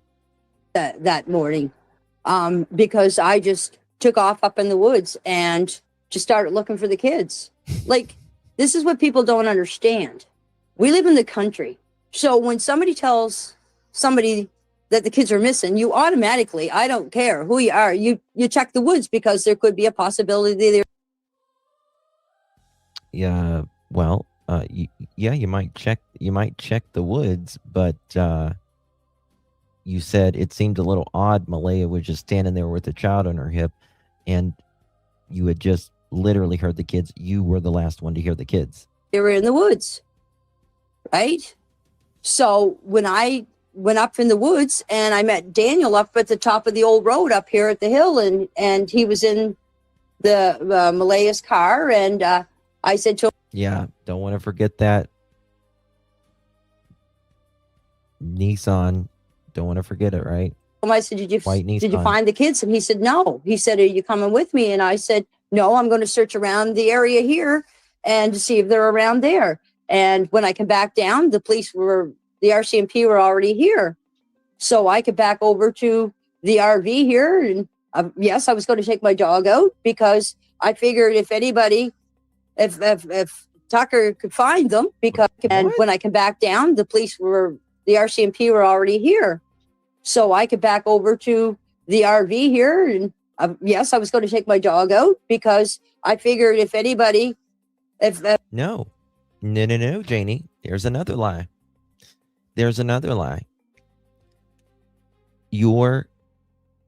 Hold on. Wait a second. What time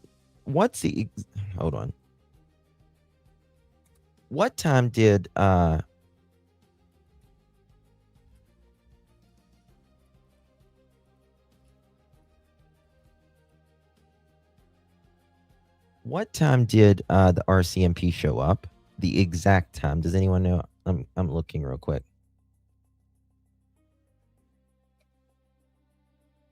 Okay. Nope. You're lying, Janie. You're lying.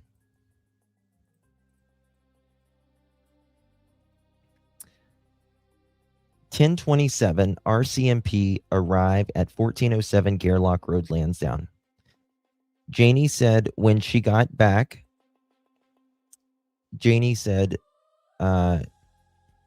when she came back, the RCMP was already there.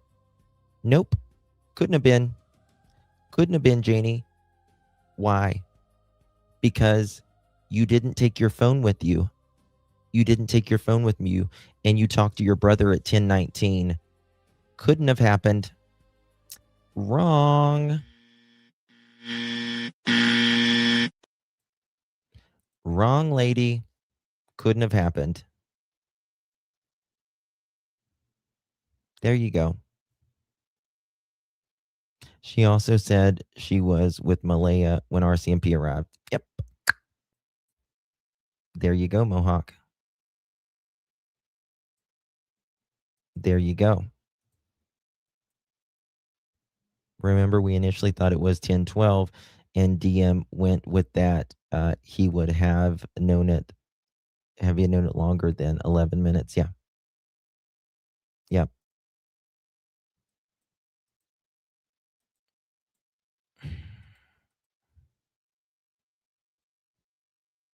And this is the thing. If Janie's story doesn't line up, if Daniel's story doesn't line up, if Malaya's story doesn't line up, and if none of their stories line up, something's wrong. You all lived it. You all lived it. And people, and they say, well, we can't remember the same thing, right? Of course, it's going to be different. It'll vary slightly. Yeah, it'll vary slightly, but it won't vary on timestamps. That doesn't vary, right? If you talk to your brother at 10:19 and you didn't take your phone and they show up at 10:27 and you're not there yet, that's a timestamp. You can't get past that. Sorry. Sorry. Let me listen to that. What point did you? Actually, I didn't let her know that I heard the kids that morning, because I just took off up in the woods and just started looking for the kids. Like, this is what people don't understand. We live in the country. So when somebody tells somebody that the kids are missing, you automatically, I don't care who you are, you check the woods because there could be a possibility they were in the woods, right?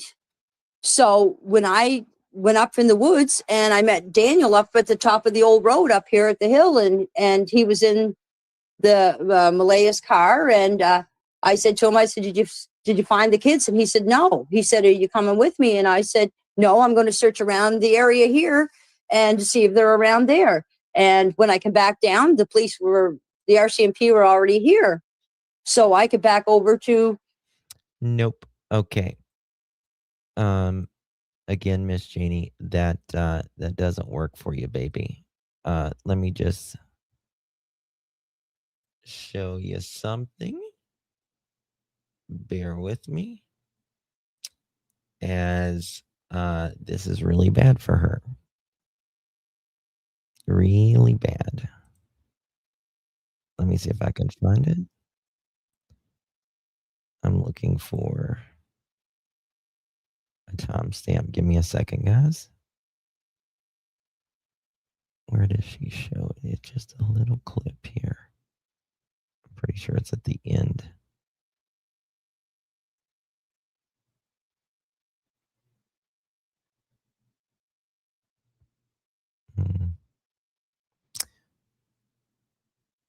Where is it? She says she talks to her brother.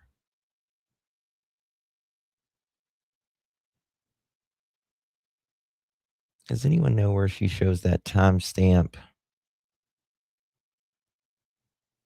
Hold on.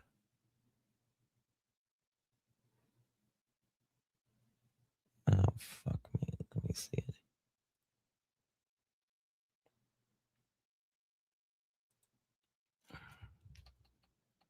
She shows this timestamp of her talking to her brother.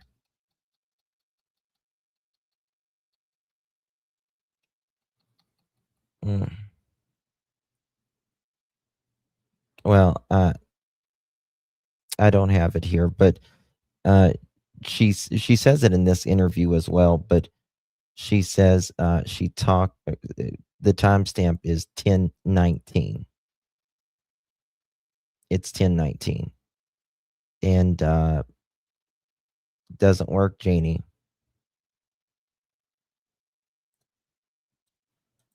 Doesn't work at all. The RV here, and yes, I was going to take my dog out because I figured if anybody, if Tucker could find them, hear them, he would let me know where they are, if he heard them screaming or not, because he usually lets me know when the kids are outside. That's how Well, you said I knew they were outside that Friday morning. Is my right. Well, I mean, that's not exactly how you knew. I mean, that's partially how you knew, but you heard them, right? dog started barking because he heard the kids outside by the swing. But you heard them laughing and playing. And I figure if I took him, he could find him. But the Officer Mason. 624.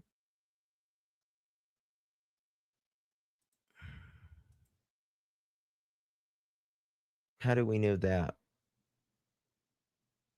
Oh, yeah, I got you. Sorry, I knew what you mean, Brandy. I got you. Okay. She didn't show the 624, yeah. And told me that to leave my dog in the RV. Don't take him out. So I put him back in, and then I took back up in the woods again and searched up further up in the woods. And what time, can you remind me, what time did Justin show up that day? And please, once and for all, let everybody know if Justin was there staying with you before this day, what time Justin got there. Can you talk a little bit about Justin to put it to rest once and for all, please? Justin hasn't been staying here on this property since he moved out. And he arrived here around 12:30 because I called him and told him that Jack and Lily were missing. And he came over, and I said, I explained to him, like, Jack and Lily are missing, and told him what was going on and everything. And I told him, I said, why don't you go up and get the four-wheeler? Because I don't keep it here. I said, why don't you go up and get the four-wheeler, and we'll go out in the four-wheeler. So that's what he did. He went and got the four-wheeler, and him and I took off out on the trails up back here by the pipeline and that in the four-wheeler. Justin was not staying here. Mm-hmm. Since he moved out. Gotcha. Yeah.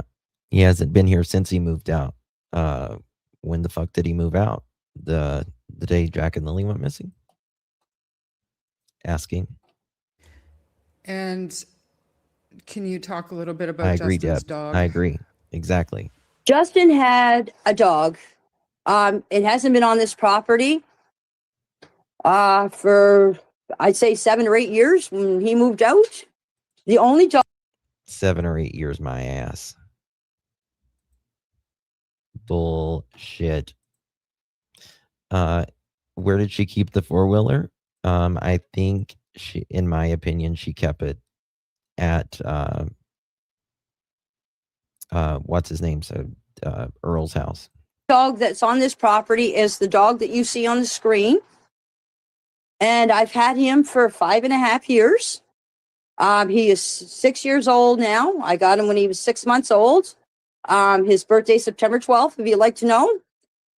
He's the only dog that I've had. And there's just something that I would like to say to Belinda. Belinda said that she heard the dog. She said her sister seen the dog. Well, if her sister seen the dog, why doesn't she ask her sister if this was the dog that was in the RV window? Now, I also heard that Belinda said that she seen the dog's mouth, but she didn't see the dog's head. But she knew what color it was. And she says it was a pit bull. And there is no pit bull on this property. I do not like pit bulls. I'm a Heinz 57 girl. I have dogs that are mixed breeds. Tucker is part terrier and part Chihuahua, or Corky. I was gonna say that is not a Chihuahua. He's a friendly little dog. He lets me know when people are around. I tried to introduce him to the kids, but my dog has been here all this for 2 years by himself, just me and him. And Justin, to have 2 kids here was something that he wasn't used to, and the screaming and the yelling, he didn't like it. So that's. Who didn't like it? Hold on. Who didn't like? Oh, fuck me. What did I do? I'm sorry, guys. I just exited out the whole damn thing. I was trying to pause it. Who didn't like it?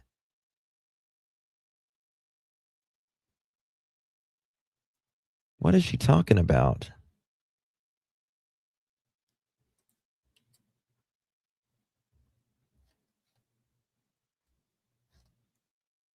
One second.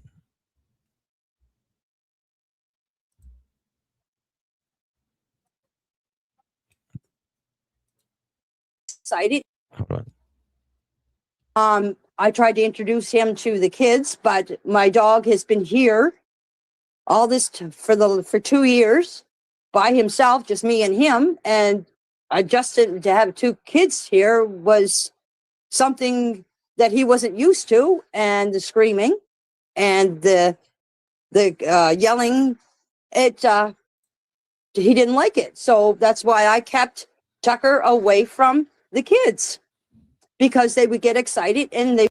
What is she talking about? Justin or the dog? Oh, Belinda said, well, this was the dog that was in the yard, that she's seen the dogs. And she says it was a pit bull. And there is no pit bull on this property. I do not like pit bulls. I'm a Heinz 57 girl. I have dogs that are mixed breeds. Tucker is part terrier and part chihuahua, or Corky. He's a friendly little dog. He lets me know when people are around.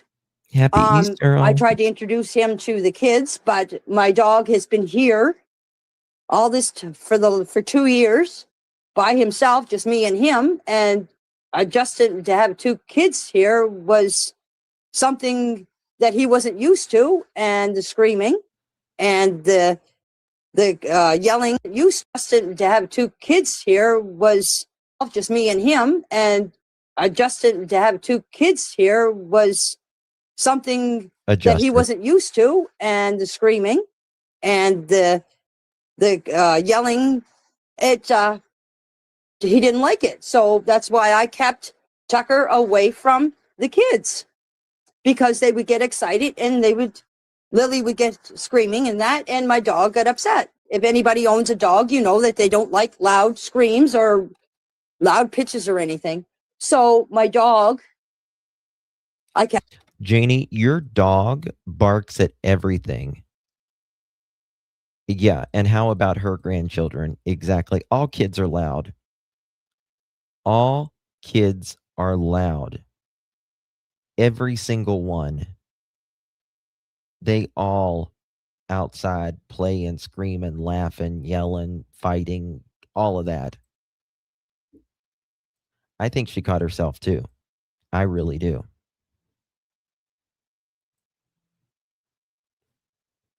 I think she caught herself. Kept to himself, him and me together. I didn't let him in around the kids. That was my choice. Jen, I was going to text you. You okay, darling? Absolutely. Thank you for clearing that up once and for all. Now, I will say that there is not a chance, do I think, that the dogs hurt the kids. Not a second. Not a second. One dog is not going to unalive 2 children. It's just not, that's just not going to happen. It's just, no. There would have been evidence, in my opinion, number one. And it's just not likely that they would unalive 2 children. 1 child would be a lot. 2 children, yeah. So going back to Thursday now seems to be quite the topic Exactly, of Mohawk. debate for a lot of people. So you don't know what time Jack and Lily went into the trailer, but can you just repeat what you told me today about that? They did go inside, and kind of how long before you guys went inside, if you remember at all? Okay, on Thursday, Thursday when they got back from town, I was in my RV and I heard them come home. Tucker let me know. So when they came home, Jack and Lily went outside in the backyard to play. Oh, Tucka let you know when they got home at 4 something that evening, right? But Tucka didn't let you know that one of Maleha's family members came there, Janie, you say? Sorry, one of Maleha's family members came there? Come on now. You're full of shit. I opened up the door. They were outside playing. Between the playhouse and the woodshed, there was a board on the ground. Jack was bent down. Lily was standing behind him. And Jack was looking. He found a centipede and he found a worm. And he said, Granny, look, I found a centipede and I found a worm. I said, these sick kids, right, that didn't go to school Thursday or wasn't going to send them to school Friday, right, are outside, picking boards up and all that. Oh, no, Jen. Yeah, a lot of us want to know why he was crying so hard. Didn't like the kids doesn't mean her dog doesn't like them, in my opinion. Dogs don't rationalize. Yeah, I agree with that. Exactly. I'm sorry, Jen. Love you, baby. You keep looking. Text me. So, yes, Daniel. And I have made that point as well, Mohawk, and thank you for bringing it up again. Worms would not be out in 5-degree weather. Worms and bugs and all of that. Thank you, Shannon. Love you, baby. Bus driver said he didn't see them after the 29th. Come out. And I said, Daniel, I said, can you give me a hand with the fence? And he said, well, I got to go look for my drill. So while Daniel was going to look for his drill, I was raking my yard. Now, another thing here. Daniel has to go look for his drill. Janie, you said that, you were going to be working on this fence regardless. So why did Daniel have to go look for his drill if you were going to be working on this fence? He was just giving you a hand. I planned on putting up a pool. Okay. I wasn't planning on putting it up that day. Says the woman in a chat room that says she wasn't raking or there wasn't a pool. I was getting ready for one. And let me answer. Yes, because that's what they do in Canada. You start getting ready for a pool pretty much at the end of April. Very, very, very, very first of May. Kiss my ass, Janie. You know that's full of shit. Has it gone from tool to drill? Yeah. Ask this. It took him 3 months to find a stapler. Question. People leave their pools up all year round. So what was the difference of me setting up a pool in May? Because you wasn't setting up a pool. Amazing DM took the tools he wanted and gave Jordan the rest. Per JM here as well. That's odd. Yeah. That as well. You start putting a pool up in June. It's just ridiculous. Lots of Canada still has snow. I'm in Virginia and we get snow in April. Sometimes.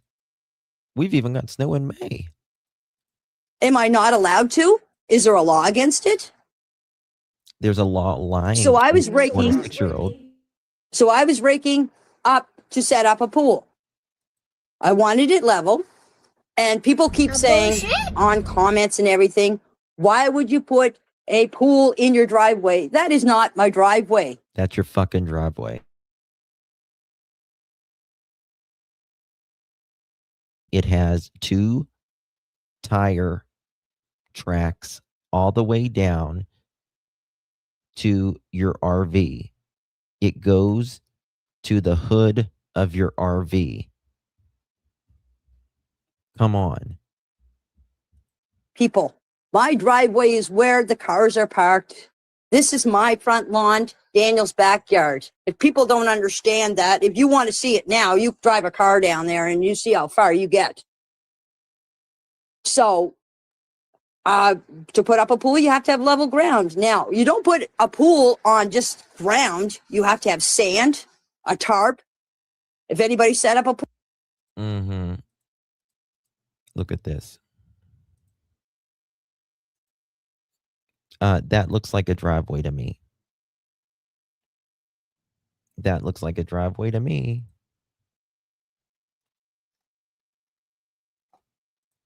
Let's see here. Yep. Driveway all the way down. All the way down. 1 sec.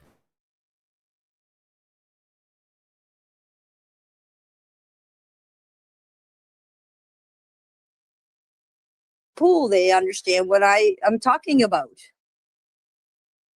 That's where the pool was going to go. I was going to fence in the rest of the yard, but apparently there was no kids here, so I didn't put up a pool. And did you, I know there's been a lot of back and forth about the raking. Yeah, let's hear about the You raking. were not raking potholes. You were just putting gravel down, raking gravel for the pool where you wanted the pool to go. Was there ever a time that you remember? No. I'm going to push back on that, Char. You've seen the text. I've seen the text. She said there was no raking. I have it somewhere. That's exactly what she said. That you did say that you were raking gravel into potholes, or do you remember where all of that came from? It came from people on the internet. Apparently somebody said that, well, I think it was Darren that said that I was filling in potholes at the end of my driveway. If he thinks that's my driveway, well, he doesn't know very much. You said that. The end of my driveway is out by the pavement. And why would I be out at the pavement in pitch dark filling in potholes? Oh, probably because I was breaking. Probably because your son's out there at fucking after midnight doing something. Right here in front of my RV where the pool was going. People don't want to believe me. That's their problem. But I'll tell you something. If people want, they can get on the phone right now to the RCMP, or they can get on the phone to the investigators. They can have an excavator come in here in my yard. If they think that the kids are buried in my yard here, they can get on the phone, call Pictou Detachment, call the investigators, and have them bring out an excavator and dig up that spot. They could dig up my driveway if they want to. They could do whatever they want on this. Oh, I don't think Jack and Lilly are there. I want to make that clear. I don't think Jack and Lilly are there. I don't think they're on that property whatsoever. But what I do think is you were hiding tire tracks, potentially making a good spot where Daniel could, I don't know, make a shoe impression maybe. This property. I've already told everybody on my interview. I've told everybody on the chat room, if they want to come here and do whatever they want, they can come here and do it. They're more than welcome. I will not stop the RCMP or the investigators to come here and do whatever they want. I haven't yet, and I will not. So, people, if you're so curious to see what's in that spot, please call the RCMP or the investigators. Have an excavator come out here and dig up that spot. Please do. And shut this whole thing down, because I am tired of it. Well, Janie, when you're tired of it, you'll tell the truth and have your son tell the truth. That's when you'll be tired of it. Magdalena, thank you so much, baby. Appreciate you very, very much. So sweet. Thank you so much, honey. Really, really do appreciate that. You received one of those pearl necklaces. Make sure you thank our dear Magdalena. My lovely. Thank you so much, darling. Really appreciate you. She's angry, isn't she? She's angry, Spice. She is. I know. If I talked like her all the time, I would, oh my God, I would be exhausted. I would be exhausted. How do you know? Yeah, I mean, I think anybody that actually She's believes the exhausting. children are buried in the driveway there I don't think is, they're I there mean, at they're all. just not thinking clearly, and that's the kindest way I can put it. But I also think anybody that believes Janie, Daniel, or Malaya aren't thinking clearly and are easily manipulated.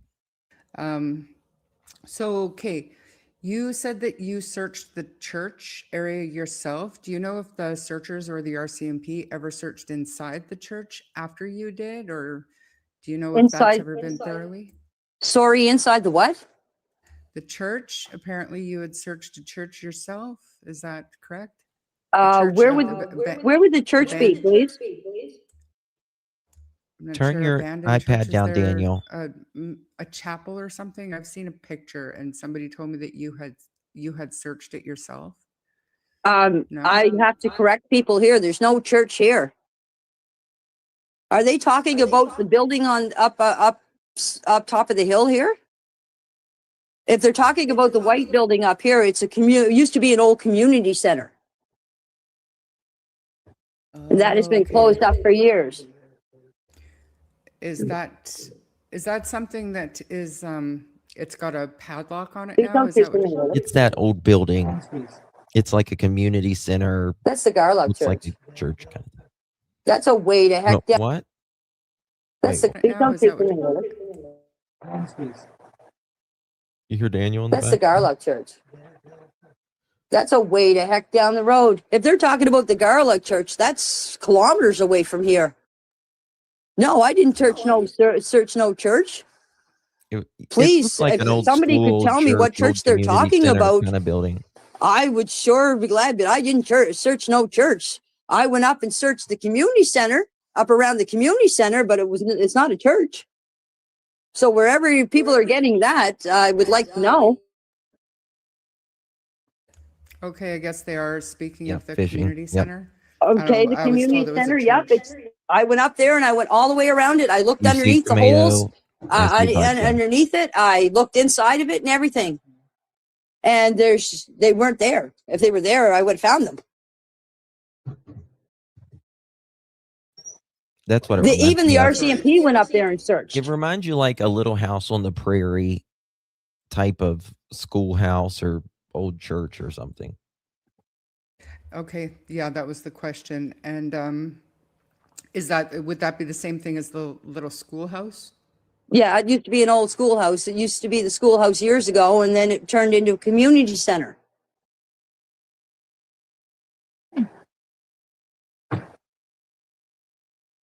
I remind you of Marge. All right, that was confusing. So yes, it was confusing because when you said a church, the only church that everybody knew what the hell you were talking about, Janie, and you knew what the hell they were talking about. I know of is the Garlock Church, and that's way, way down miles from here. Oh yeah, Daniel's in the background. Absolutely. So do you know if the RCMP, were you Daniel's in the background with his pen and a piece of paper, probably writing right here, Mom, right here. able to search inside that community? Don't fuck it up like I did. Hall or the community center? Yes, there's no door on it. You can walk right in it. Okay. The RCMP went up there and they searched the whole thing. They even searched the camp that was up there. Wow. Like this whole place has been searched over and over again. We had searchers here. We had RCMP here. We had the investigators here. We had cadaver dogs here. We had the search dogs here. This whole place has been searched in and out. There's no other place they could search. They even went underneath the trailer with the drone. Fishing. Daniel crawled underneath it. Daniel crawled The underneath. kids are not here. Oh, the house. Yeah, Okay. and I don't think that they ever went in the woods. That's my own personal. And that's the thing. I can't imagine them just keeping something unlocked like that, because people would go in and trash it. I don't think that a community center, and that's where like they go. I don't think there's not a lock on it. I disagree with that. Don't ask if it's a church again.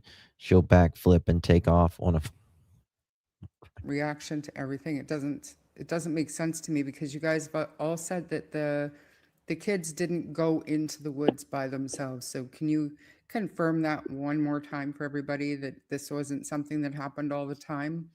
I can't get over a mom that wouldn't be panicked if her kids didn't usually wander off into the woods. You know what I mean? She would have been panicked. Well, this is the thing, though.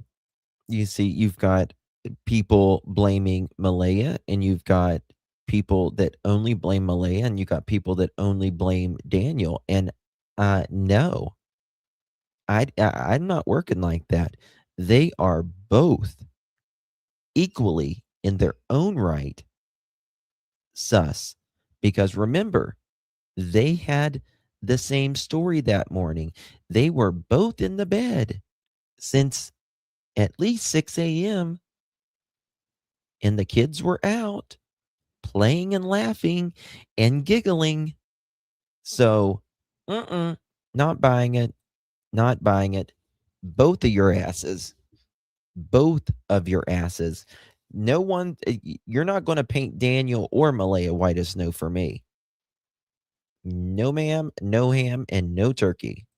The only times those kids go into the woods is where they have their little cabins. Exactly. Now, Daniel's too old. Some people are like, poor Malaya. Some people are like, poor Daniel. You know what I'm like? Poor Jack and Lilly. What the hell they faced at that place until they vanished and people know about it. And now, sadly, people are lying their asses off on them, even in most likely their death. Shame on you. Oldest kids started making the little cabin up there in the woods. Jack and Lilly went up and helped them. They went up there and they built that little cabin. That's as far as they go. They're an earshot from us. We can hear them. We kept an eye on them. So that's as far as they would go. And the only time they would go into the woods is when the other two grandchildren were here. Jack and Lilly never left that fence. When they get out of the fence, they were told, get back in it. And they would back in there. Because I always told them, don't come near the fence because Absolutely. Tucker's in the fence. And they knew not to come around the fence when my dog was out. They were taught not to go near the fence. Yeah. Okay. Well, we will get back I've got to the some text. of these I've questions. got the text and seeing them, messages. and they're good questions, and I'm sure Janie has answers. He said, oh, I've got so many text messages from Daniel that makes him look so bad. He said him and Meadow would visit Malaya in prison. And the fence was not finished. Exactly. They didn't go anywhere that Friday morning after 6 a.m., in my opinion. I agree. I agree. I think by 6 a.m., it was done. It was done. And I'll tell you another thing that I find strange, and you could say it's coincidence, but I don't believe in coincidences, especially when it comes to crime. I find it very interesting that they call at 10 o'clock on the dot almost, like they were waiting. It's technically 10:01, but I find that interesting as well. How convenient. It's like they waited for 10 o'clock to roll around.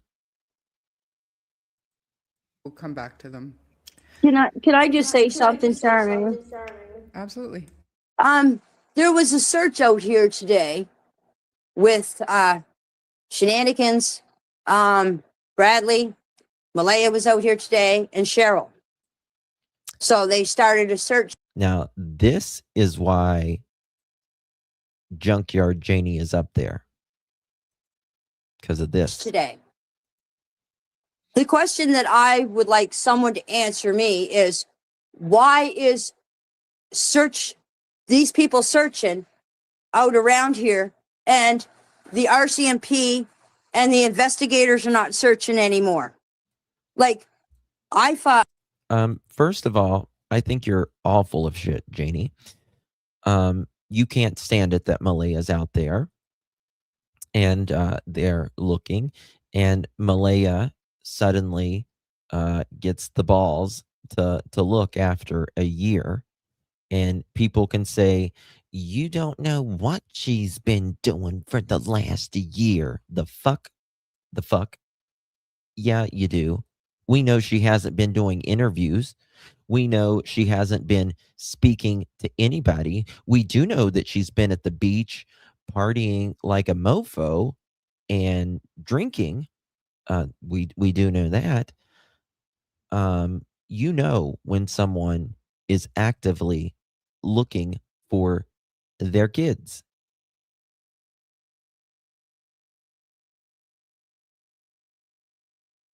Shit, I was muted. Sorry about that.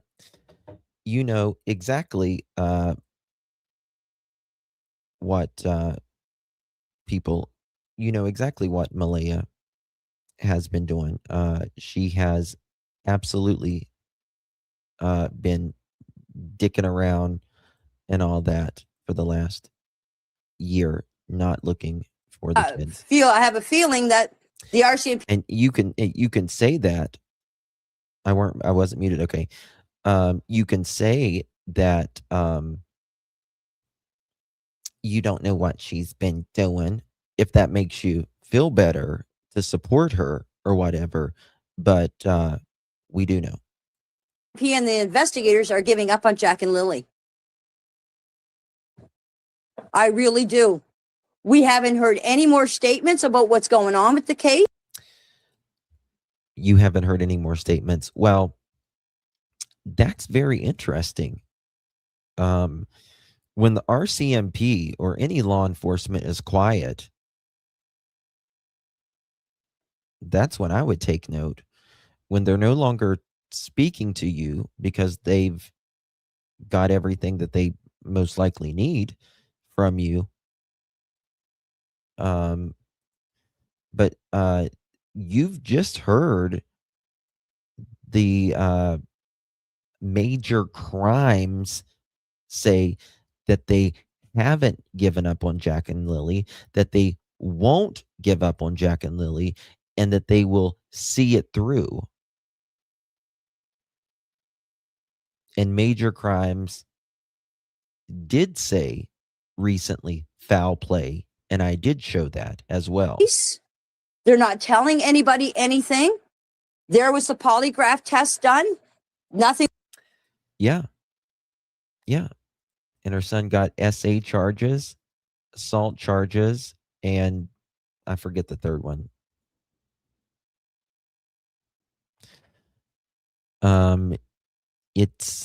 He's got another court date coming up. There is the prosecutor spoke the other day that they believe that they have a lot more evidence, and they have to show Daniel's attorney that, and RCMP has to show the prosecutors that as well, and that they said confinement. Thank you. And that they believe that they have more than enough, or they wouldn't have brought the charges. Nothing was said about them. There was the blanket found in the tree that they were supposed to do forensics on. There's nothing.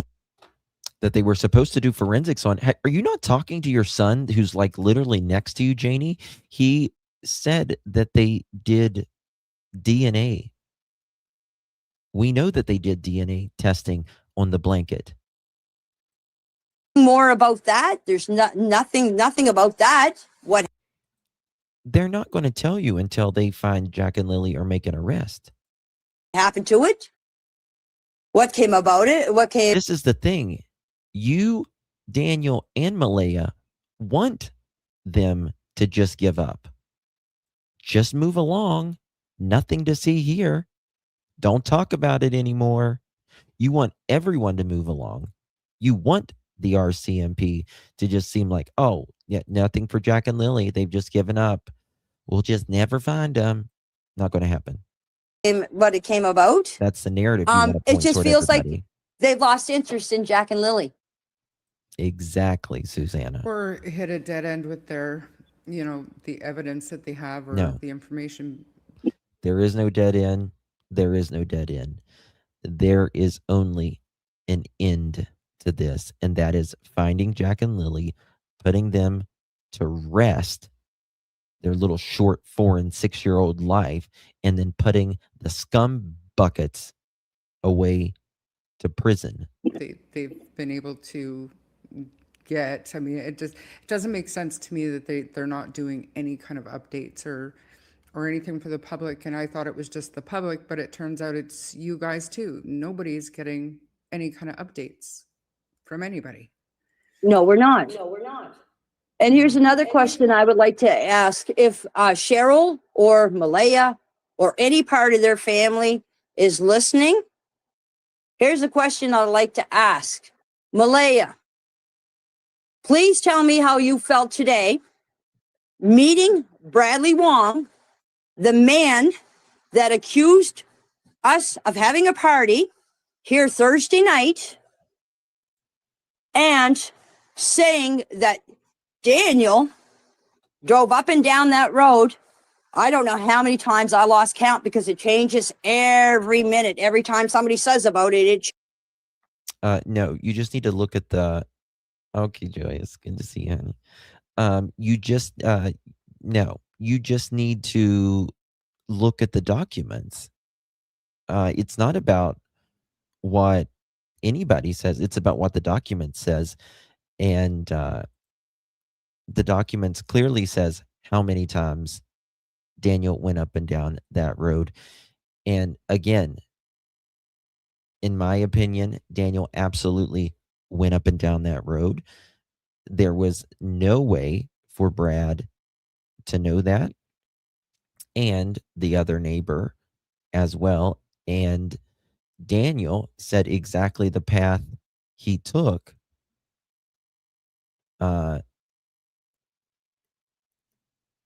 Months, well, about the same. When was it? Daniel says he took this. He went down Gerlach Road, and then Lansdowne Road, and then turn around. And then Justin told them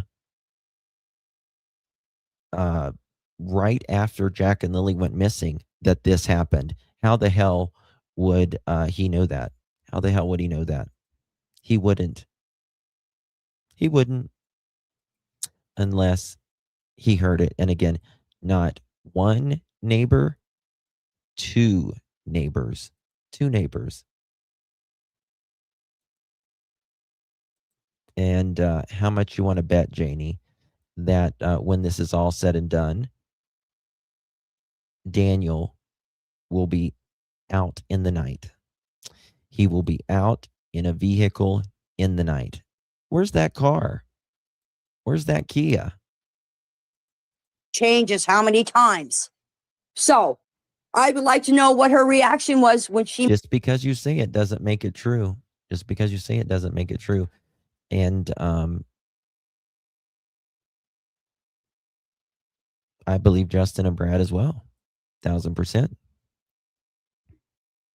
1,000%. He met him today, what her thoughts and feelings were about meeting a man that accused. I don't know if it was Justin or Brad that said there was a party there. I don't remember that part. I do remember them saying that there was a party, someone saying a party, but I don't remember if it was them or not. They was just saying that whoever it was, it looked like there was a bunch of cars and it looked like, crackheads was having parties there. Daniel, of taking those kids away. Please, if somebody could ask her that question. That seems to really bother you, Janie. It was Justin. That seems to really bother you. Maybe because I would really Yeah. like to know the answer to that.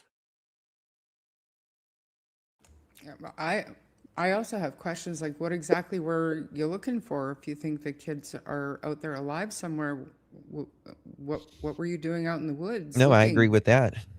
I believe, I don't want to speak for Justin and Brad, but I don't think that they believe Jack and Lily are alive. And like I said earlier with Malaya, Daniel, and Janie all say that they believe Jack and Lily are alive. Convenient, I think, for them to say that. But if Malaya actually thought they were alive, why did she start looking a year later? The first little bit is the most important time to start looking for your kids, for the kids. The first hours, let alone days, is the most important. You don't pack up and leave and never speak about your two missing children again to the public, not answer questions, go to the beach every day, but fuck talking about Jack and Lily, right? Also, you can also say the same for Daniel. If Daniel actually thought they were alive, then why was he the only one searching? So what's good for the goose is good for the gander. You can say that for both of them because both of them For them. doing the same thing. I mean, that's kind of I don't know. I have questions. Yes, Kiki. But I mean, thank you for going to search for your kids. I mean, that's good. But if they're alive. Again, I don't think Malaya would be out there if they were in close to the spot Jack and Lily were. I don't think that they're in the woods. Well, how can somebody sit down with a YouTuber for I don't know how many hours and tell her everything, but she can't go on out in public to a news reporter or even a YouTuber and plead for her children? I agree with that. I agree with Janie with that. I agree with that. Why can't Malaya speak to reporters? Why can't she get out in front of the camera and speak her children's names, the one she gave life to, gave birth to? It's beyond me. Why does she need people to stand in front of her to for her to speak up for her kids? She doesn't need a secretary. She needs to be there for Jack and Lily. Good question, but also I can ask the same for your son, Janie. Why does your son need to go out there and lie like a rug on a 4 and a 6-year-old? Like Christmas went. She never even went on and said that she missed her kids for Christmas or anything. I don't even think she's posted anything for her kids, but she'll post beach pictures. As a mother myself, I would have been doing that. I would have been out there pleading and saying, like, I miss my kids. I don't care what the RCMP, the investigators, or anybody, or her lawyer said to her. There's nothing wrong with going out and pleading for your children. No, and the most important thing, in my opinion, is if you truly think your kids are out there and they're alive, then they would need to hear her voice, her mother's voice, her grandmother's voice. Those, if you truly think that the kids are out there, you are going to beg and plead for help locating them and bringing them home. If you really Yep, you are. You absolutely are. I totally agree with that. And also, Daniel's not going to say that he'll visit with Meadow, Malaya in prison. He won't blame Malaya's mother, Malaya's family, all of that. Again, if you two have the same alibi that morning that y'all were both in bed all night, pretty much, or at least since 6:15, after that, saying that they didn't go to school, their absence, then you're both in the same boat as far as I'm concerned. really don't know where they are. It doesn't make sense. And then to be out in the woods today, like I said, it's great that they were going out in the woods searching, but that doesn't jive with believing that they're alive somewhere. So what was the purpose of it? For, to shut the public up, maybe? I don't know. Does she not realize how much she is hurting people and her children? Like, there's Jack and Lilly. They're out there somewhere. Do you not realize how all three of you are hurting Jack and Lilly by lying through your asses and not doing anything productive, like admitting that you know a hell of a lot more for Jack and Lilly? Because, I don't know, they were abused and neglected. And when I say they're alive, people say, oh, she's bullshitting us. She's bullshitting us. Okay. Yes. They never found anything. We did not unalive those children. Doesn't mean anything. Janie, let's be real. You don't know what the fuck they found. You have no idea what they found. They found a fake ass blanket and some fake ass shoe prints, but you have no idea what the RCMP has. So save your bullshit. You might think that. You might think that. But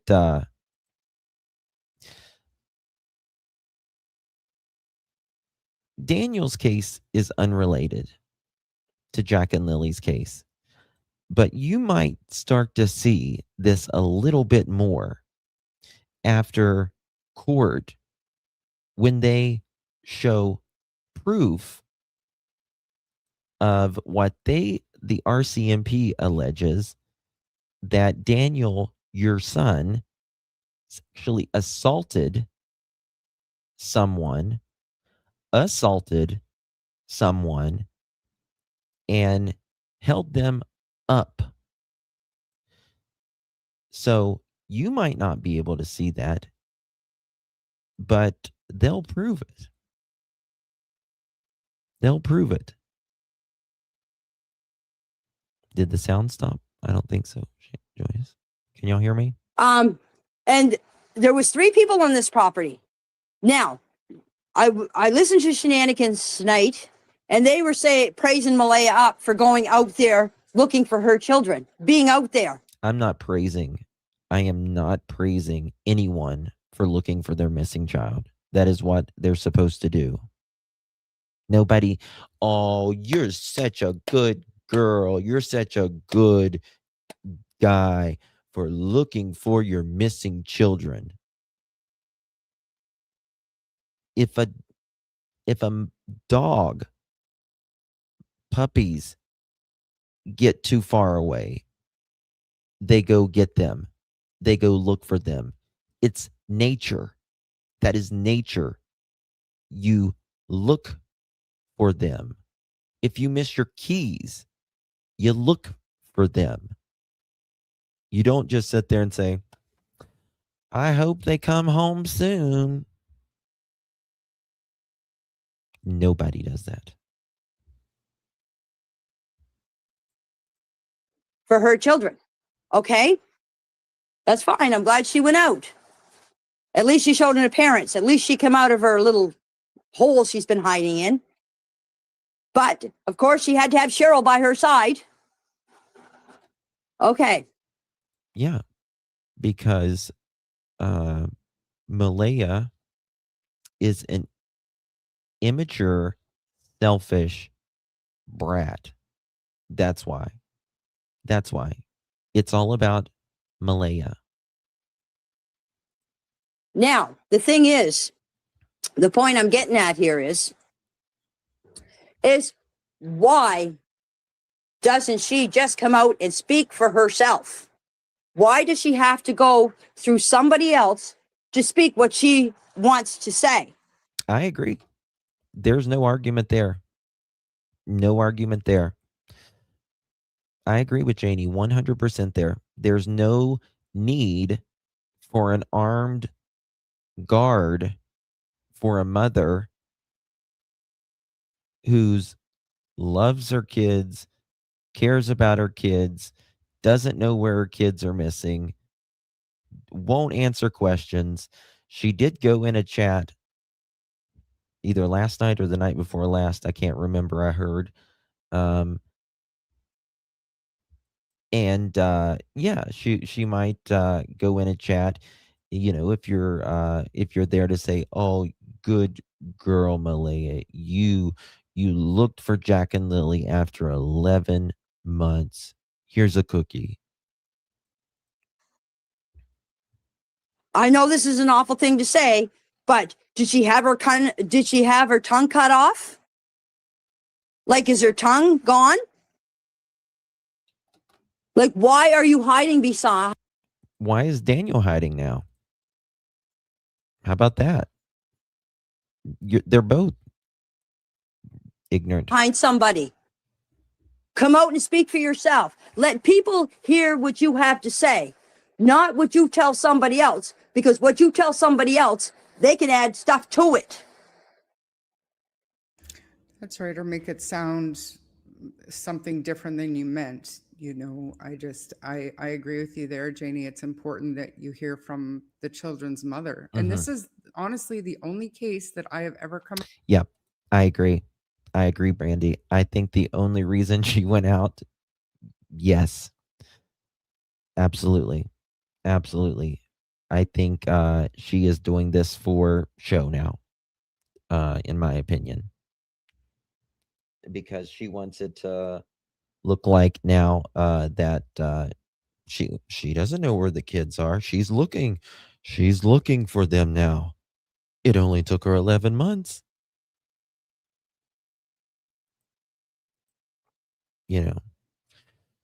She's taking shenanigan from right now. Well, some people get manipulated once they meet someone. They do. I've done whole shows on it. Come across where you never hear from the children's mother pleading for them, even posting on her social media, nothing. And then today she went out to search in the woods and made a comment in Shenanigans live stream saying that she believes the kids are alive and they're holding on to hope. When you're searching the woods 11 months later, that doesn't look like hope. Yeah, I agree with Shar here. That doesn't look like hope. If you're looking for your kids in the woods 11 months later, they didn't set up camp out there, 4 and 6 years old. So don't always go by on people what they say, guys. Go on what they do. Words are important, don't get me wrong. But if the words and the actions don't align, don't believe it. You can say, we hope they're alive. And we do. God help us, we do. but the words and the actions don't align. Malaya is doing this for Malaya right now. It's a PR stunt. Simple. I think it's this will help me later if I'm charged, in my opinion. To me. Thing. Okay, she said that she believes the kids were alive. Okay, if the kids were alive, why are you out searching for them in the woods after all this time? I believe. And Daniel, you said you went out searching like a moron for the kids. That's your words. The kids were alive. I do. And this is what I don't understand. I'm going to say this, but being a grandmother, if my kids were missing, I would have all kinds of hope. I would be hoping every day those kids would be found. I'm sorry, but Belinda believes they are deceased. Well, I mean, this is the thing. Do you think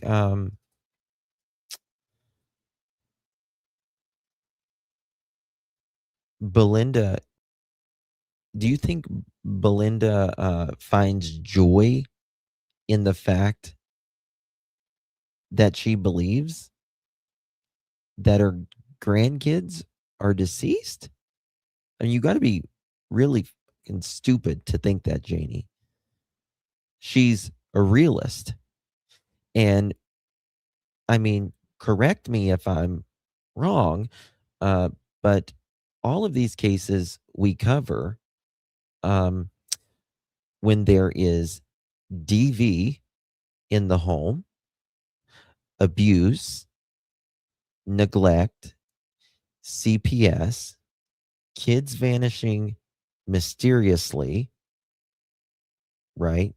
Kids are showing up with bruises, parents, step parents, grandparents lying since day one, can't get their stories straight, and none of your stuff makes sense.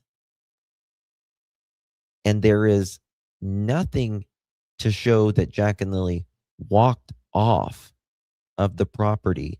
And statistically, after 11 months, and they didn't find scent, nothing, and things were planted.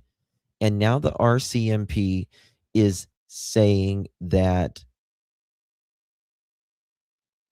this is could be a crime. They actually said that they do believe that there could be foul play now, and that Major Crimes has been on this since the day after Jack and Lilly was missing. You can hope in something until the cows come home, and hope can be very valuable if there's some reality behind it. But if there's no reality or common sense behind it, it's fake. It's fake.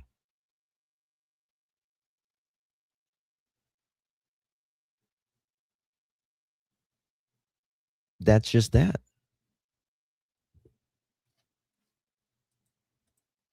Belinda, if you're listening to me, have some hope until those. Well, and there's financials, there's drugs, and I didn't even mention, I could go on all day about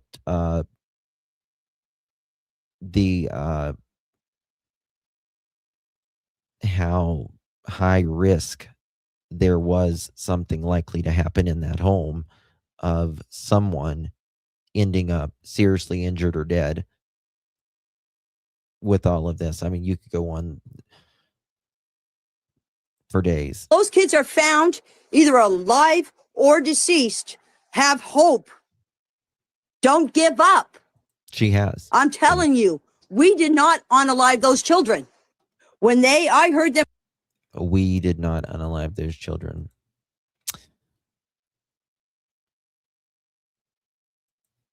Friday morning, once they left here, they were alive. What do you mean once they left? Friday morning.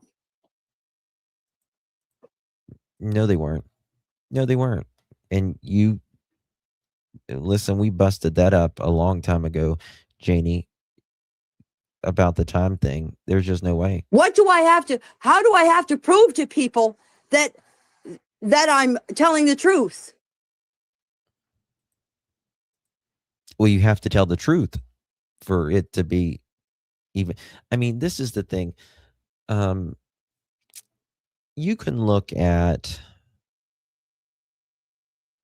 most people can smell bullshit. Most people can.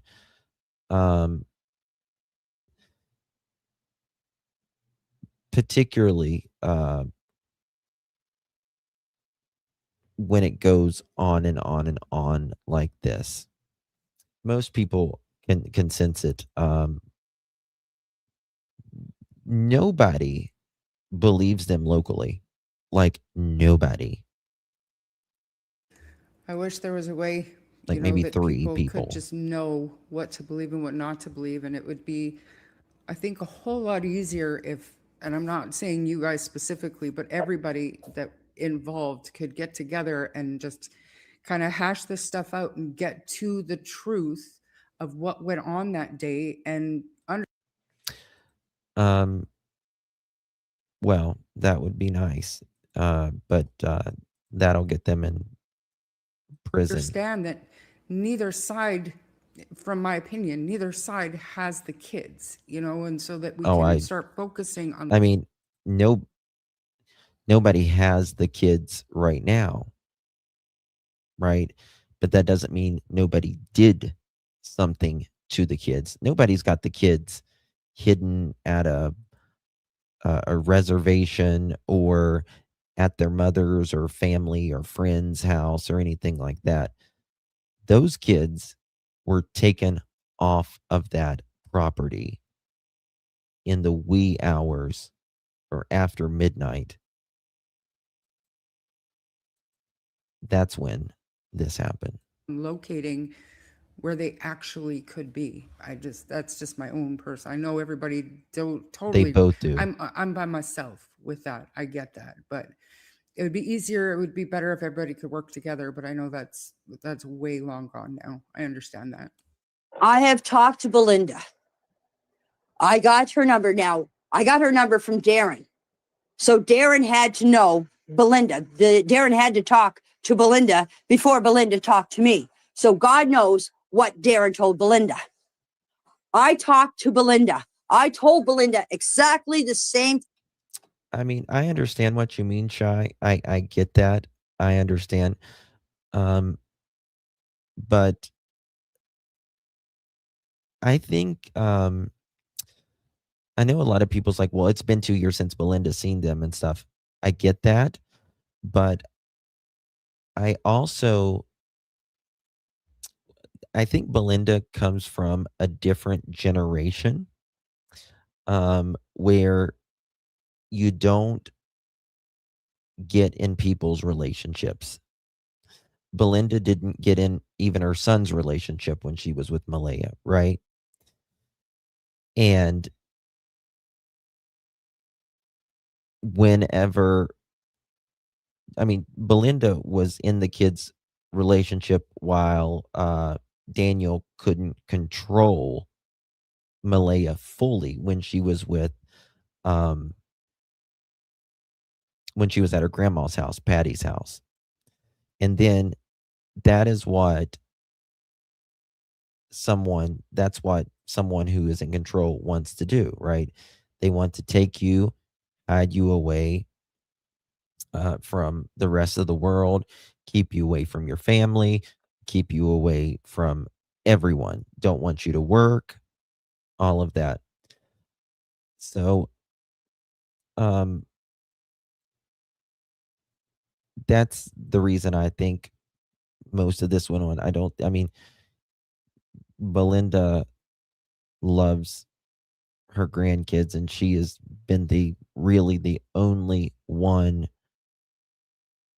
since Jump that has been there from day one. and is not on Daniel's side or Malaya's. Relocate and isolate, yeah. And has not been on Daniel's or Malaya's side. You know what I mean?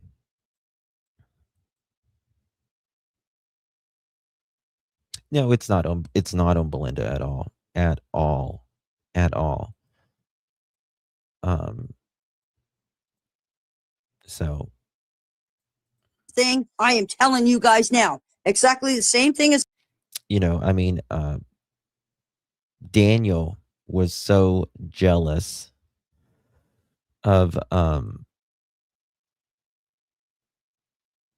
Cody, like she couldn't go around there or anything. Malaya says this. I told the investigators exactly the same thing I told in my interview, exactly the same thing I told in the chat room. She asked me what kind of dog I had. I told her I had a Heinz 57, a mixed mutt. But she is now, and it means nothing, kids, because they ain't here. I hear you. I hear you, and I completely understand what you're saying in that aspect. But I feel like this is her way to make up for that. You know what I mean? Because I don't believe it was on Belinda whether she could see the kids or not. This was on Daniel and Malaya, if you ask me. I don't know, but I mean, I hear you. I do. Of course, absolutely, absolutely. You can go on CBC. Holy shit. Guys, I've got to jump off here. I've been on here 4.5 hours. I just looked at the time. My God.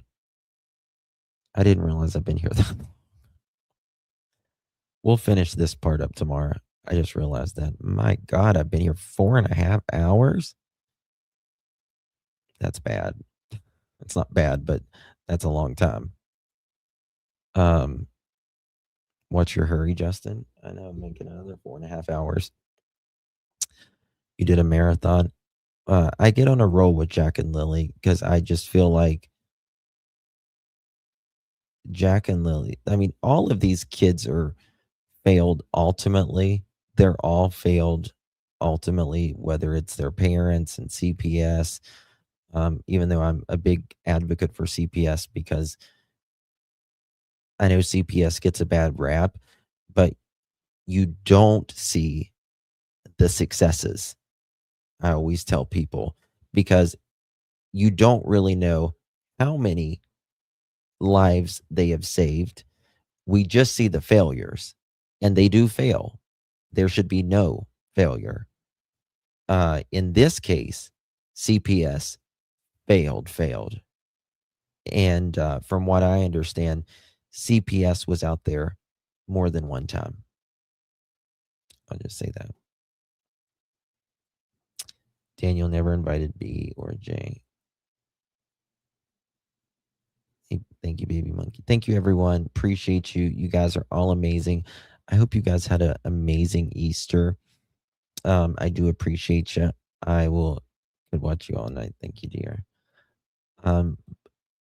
You know, I mean, we can always, you know, like Shannon said, different opinions and stuff, but I really, honest to God, Ninchi's on. Tell Ninchi hello. I really don't know how anyone, I understand other cases, but in this case, I don't get it. How anyone believes Daniel or Malaya. I don't get it. There is just way too much there. Thank you, Miss Joyous. Happy Easter to you. Baby Monkey, Deb, Holly. They were about 1,000%. And Summer. Yeah. Thank you, Ducky, Brandy, Daniel, and MPM. Both say there's more to the story, but only JM. Yep. Yep. Thank you, Mama's the Bomb. Zingy, Lolo, Deb, Mr. POTUS. And this is the thing. Thank you, Wendy, Shannon, Ash, Clapping Seal, Shy, Brandy, Ninchi. That's how I say it. Trail. I am totally with you, Justin. I just can't. I'm not going to kiss either one of their asses because they're both equally in their own right. No, and are responsible, in my opinion.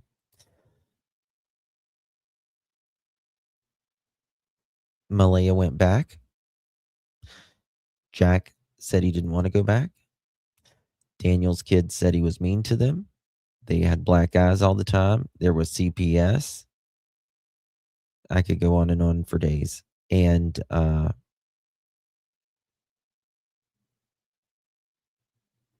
Malaya was in the clear. She didn't have to go back. She got her car. She was trying to get that money. But Daniel didn't fix the stuff. So, yeah. Thank you, Magdalena. I'm not open-minded enough yet to lay all the blame on one of them only. This is the thing. There is no blame one of them only in this, because I truly believe if Jack or Lily wasn't there that night, they would not be missing today. But I also believe Malaya did what Malaya wanted to do. Malaya had the support to leave. She left at Easter. She was planning to allegedly leave again when she got back. But staying with someone 3 years, making another baby with them, and then your kid's missing 40 some days of school and having black eyes all the time didn't work with me. Justin, you work hard on these cases. Thank you, baby. Appreciate you. When his own children tell on him, that is telling. Yep. I've shown you the messages too. Love you guys. God bless you all. Happy Easter. Thank you guys. I'll see you, Lord willing, tomorrow. Good night, everyone. God bless. Justice for Jack and Lily.